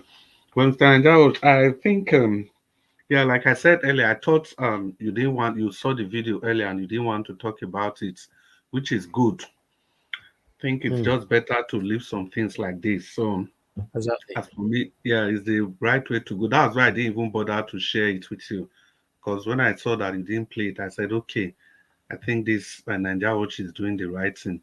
There are so much controversies on that we use that to hit up the cyberspace. So that's just for that. But I think the ultimate is that we should learn to respect our views and manage each other. As for Peter Obi's leadership style, I think every leader, we all cannot be the same. We all cannot be a Sowore. We have seen leaders with cool temperaments and they were able to deliver. We have seen leaders with hot temperament, pragmatics to the core, and they were still able to deliver. So whether your style doesn't really ought to matter, it doesn't really matter what your style is. The most important style in leadership is your love for the people you are going to govern. If you have that power, are you going to do it for the benefit of your people, or are you just going to do it to satisfy yourself? Because some leaders they might be hot, and that's their hot-headedness. It's not really because of the people, but it's just because they want to pay some people back. You must also be very, very wary of that. And personally, I would have loved a situation where Sowore and Peter Obi would be in the same team. They will be in the same team because it kind of saddens my heart to see that people that are fighting for the same cause, they are fighting in different directions. They cannot even agree amongst themselves. I think that's one reason the people in power, the owners of Nigeria, that's something they've been capitalizing on all this while because they can see that the people that ought to fight in unison, but they are all singing in discordant tunes. The centripetal forces are just much more than the centrifugal forces. So, in that case, we need to have a change of mind, a change of view to this perspective because Nigeria, the problem, if like say we never know, the problem is just so big.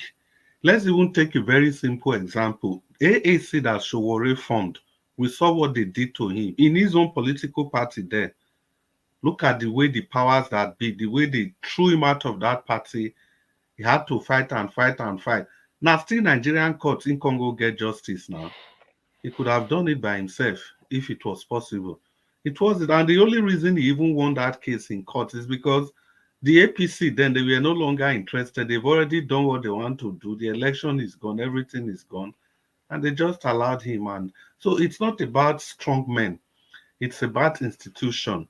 That is what I believe leadership should be about. So that if that strong man lives there, any other person that comes in, no matter who that person is, the person will be able to continue because there are institutions that are protecting him. In the US, I think it was Roosevelt.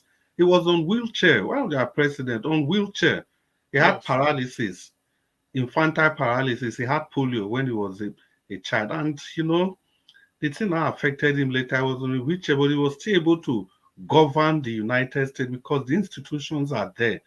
And not until we begin to look up to that kind of governance, we're just going to end up, after the strong man is gone, then what else? What next? What is going to happen? Then the system goes back to its rot again, to its smelling nature. So Africa, I think we really lack that in Africa. We believe so much in strong people instead of strong institutions. Imagine if only the EFCC was functioning as an institution of its own. Just imagine what could have happened. Imagine what could have happened to this plethora of thieves that we have in power. Imagine if INEC as an institution was able to stand on its own, not relying on the goodwill or on the strength of any strong man somewhere. Imagine what could have happened. Imagine that nobody could have been able to influence the panda. They just do the biddings of the party in power because they want to retain their position. They want to continue in perpetuity. That is why in the US, if the president appoints somebody like the director of the FBI, it becomes so difficult for him to remove that person. That's how it ought to be. It's not the one somebody just wake up, the president of the nation just wake up, and the next thing, the chief justice of the federation is gone. Just like that, with a fiasco, no investigation, nothing, nothing. It is this same lack of institution. That's why Emefiele and Buhari together, they could print trillions of naira and nothing happened. That is why the president, Tinubu, can take a bill to the House of Assembly for them to pass a bill that will prolong the tenure of the Inspector General of Police. And it was done in a jiffy. These are strong men. This is what strong men can give to you. And strong men is the pathway to autocracy. to dictatorship.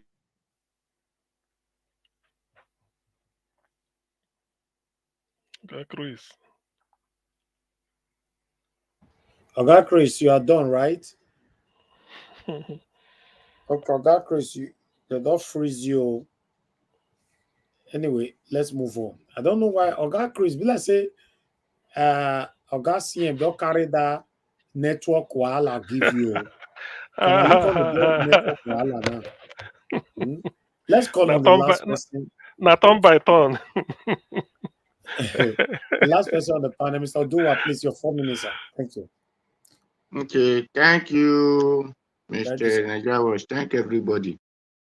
Baba Jonathan, thank you, but I want to disagree with your submission of view towards our sister from Kenya, because our sister from Kenya did not hack Nigeria, but to what we, especially that live in Europe, experience the inferiority they look that we are, is where that our sister from Kenya said, no, I jealous the Nigerian upon the intimidation that they are giving to the blacks, but Nigeria are still striving out in every aspect.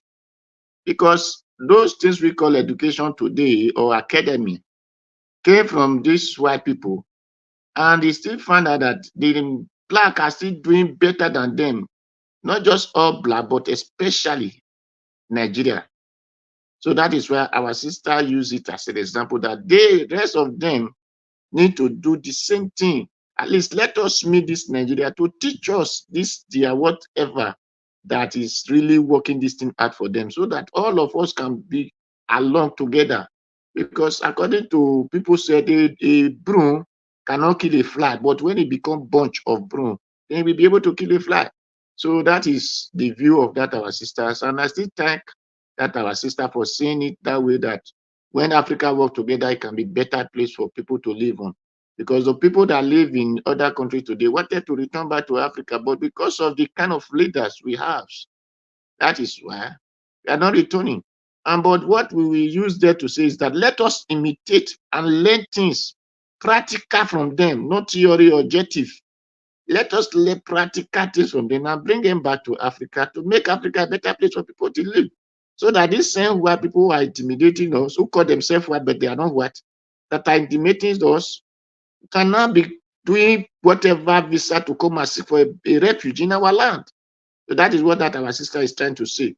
And I thank her. And I urge all Africa to see it that way. And let us work together in collaboration. That we should not be seeing ourselves as a Ghana, Nigeria, Mali, Senegal, South Africa, Zimbabwe, or so on and so forth. We should be seeing ourselves as an Africa, one Mama Africa, one children. So that is it. And thank you, thank everybody. For those who are angry that they are being insulted, please, whenever things like this come, let people not see it as anything, because Pope that live in that control room, they still have an insult. So when you control children, you must have wayward among your children. So that is it. For those who say, they are insulting this and they are insulting that. If you did not count it to be something, it will not be something. When you just sit and throw away your face, the person that is talking, when he's talking that nobody replying, he look at himself as a mad person. So that is how you people should be doing all those people. Whenever this wayward children come, just ignore them. Because they are doing it to make money. They are doing it for you to respond to that. Facebook or YouTube channel will say they have you. So when you ignore these things, then they will no longer have you. That money will not come to them. So thank you. Thank everybody. Thank you, Mr. Najawa. That's all I have to say. Then where are those pastors who did protest? Mr. Najawa, this protest that you showed now, you will have shown it that day when they were saying they want to do protest. So those kind of things is what they need to be showing Nigerians, especially whenever they said, let us do protest. And those people that did this protest, they are still in Nigeria, but they never talked since Buhari time to now. So, Mr. Najawa, thank you, thank everybody. Good night. Thank you, Mr. Dua. Thank you, sir. Thank you very much. We missed Abdul Malik today. Thank you. Oga Chris, you were cut off. Yes, sir. I want to, quickly add to what Mr. Odua said, or to respond to him. Okay, 1 minute. Thank you. When he was referring to the Kenyan lady, talking about Nigerians. And I like what you used the word. The reason why I decided to respond when I heard you use the word collaboration. That's what Nigerians are not. We are not collaborators. Individually, Nigerians, you see them all over the place. And that is exactly what we're talking about in Nigeria today. Nigerians are all over the space, individually on their own. But when it comes to harness it together, to connect it together for the development of our country, we are nowhere to be found. That is the problem. Each and every Nigeria on their own space, they are excelling across the globe. But Nigerians cannot just collaborate. And it's still the same. You see, that sickness, that disease is what is killing our polity today, the Nigerian political space. There's no collaboration at all. It is my way or the highway. A Nigerian that is successful outside, and we have tons of them, that they are doing well outside, it is their way or the highway. They are not ready to come and harness it in Nigeria for the development of Nigeria. But we'll quickly say it is the government. Yes, it is the government. But again, when Nigerians come together, see, no government can stop you. It will be much difficult for government to stop you. But because of our individualistic nature or tendencies, that's why it's not, we are doing well all over the world, but we cannot really bring it to Nigeria to work. We can't, we just can't. If a Nigeria even has the intention, he wants to collaborate, Nigerians will frustrate him.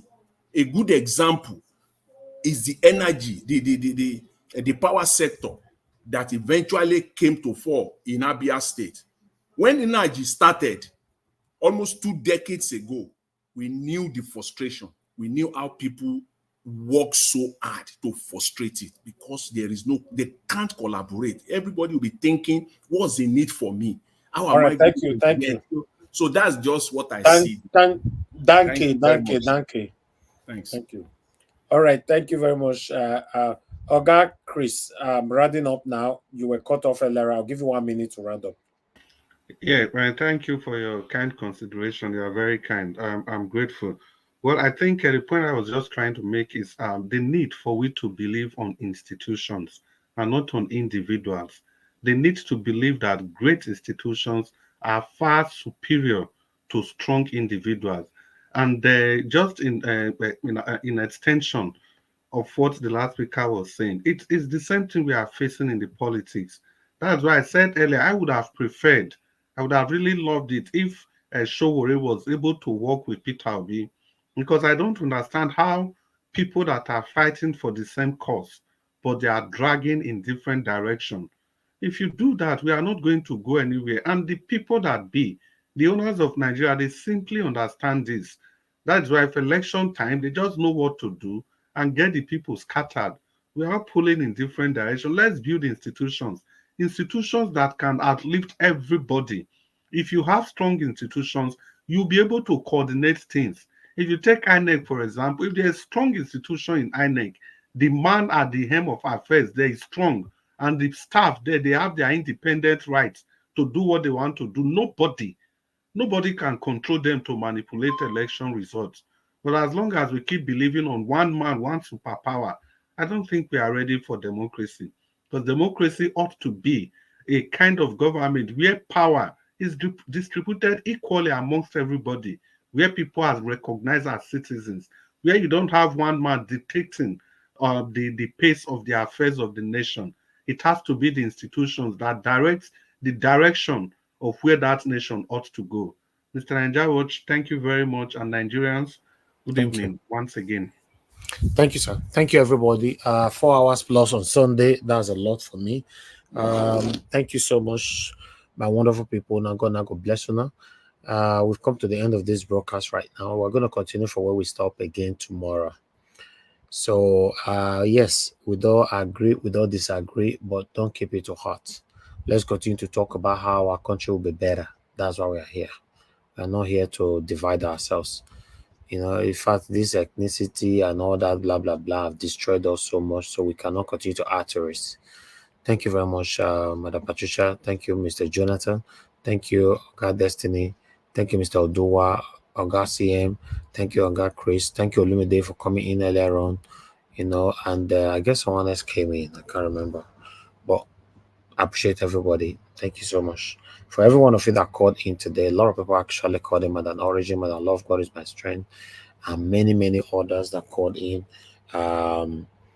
Our elderly mothers and all that called in. A lot of people called in. You know, I just want to say thank you very much for your presence today on this show. And I got 2 of you that supported this platform today. Thank you very much, Oga Jaja. Thank you very much. Love God is my strength. I really do appreciate you. Thank you so much. God bless you all. While the people right down in the comment section start with Mother of all Mommy Diaspora. Thank you very much, Mommy. Thanks for all you do. I appreciate you always. Thank you, Oga Abo Azi. I appreciate you, sir. Thank you very much. Wabo Felix, I can see right there. Thank you, Vitos. Thank you, Agio Deborah. Thank you. Thank you, Nell James, Mike Akiombare. Thank you. Thank you, Peggy Modi, Riomi Abdul. Thank you, my people. Thank you, Shiere, Ada, Osakwe. Thank you very much. Madam Ame Bright. Thank you. Thank you, ma. Thank you, my people. Ijidima is right there with us. Tracy Jacobi. Thank you, Love Maduka. Thank you, my wonderful people. Yusuf, thank you, and many others. Patience Idemudia, Tony South. I appreciate every one of you, my people. I'll see you guys again tomorrow. By God's grace, fingers crossed, so that we can continue from where we stop. Have a good night, and please, before you go, don't forget to press on that like button. Don't forget to copy the link and take with you. Good night. Bye for now. Oba Talk Bay, sir.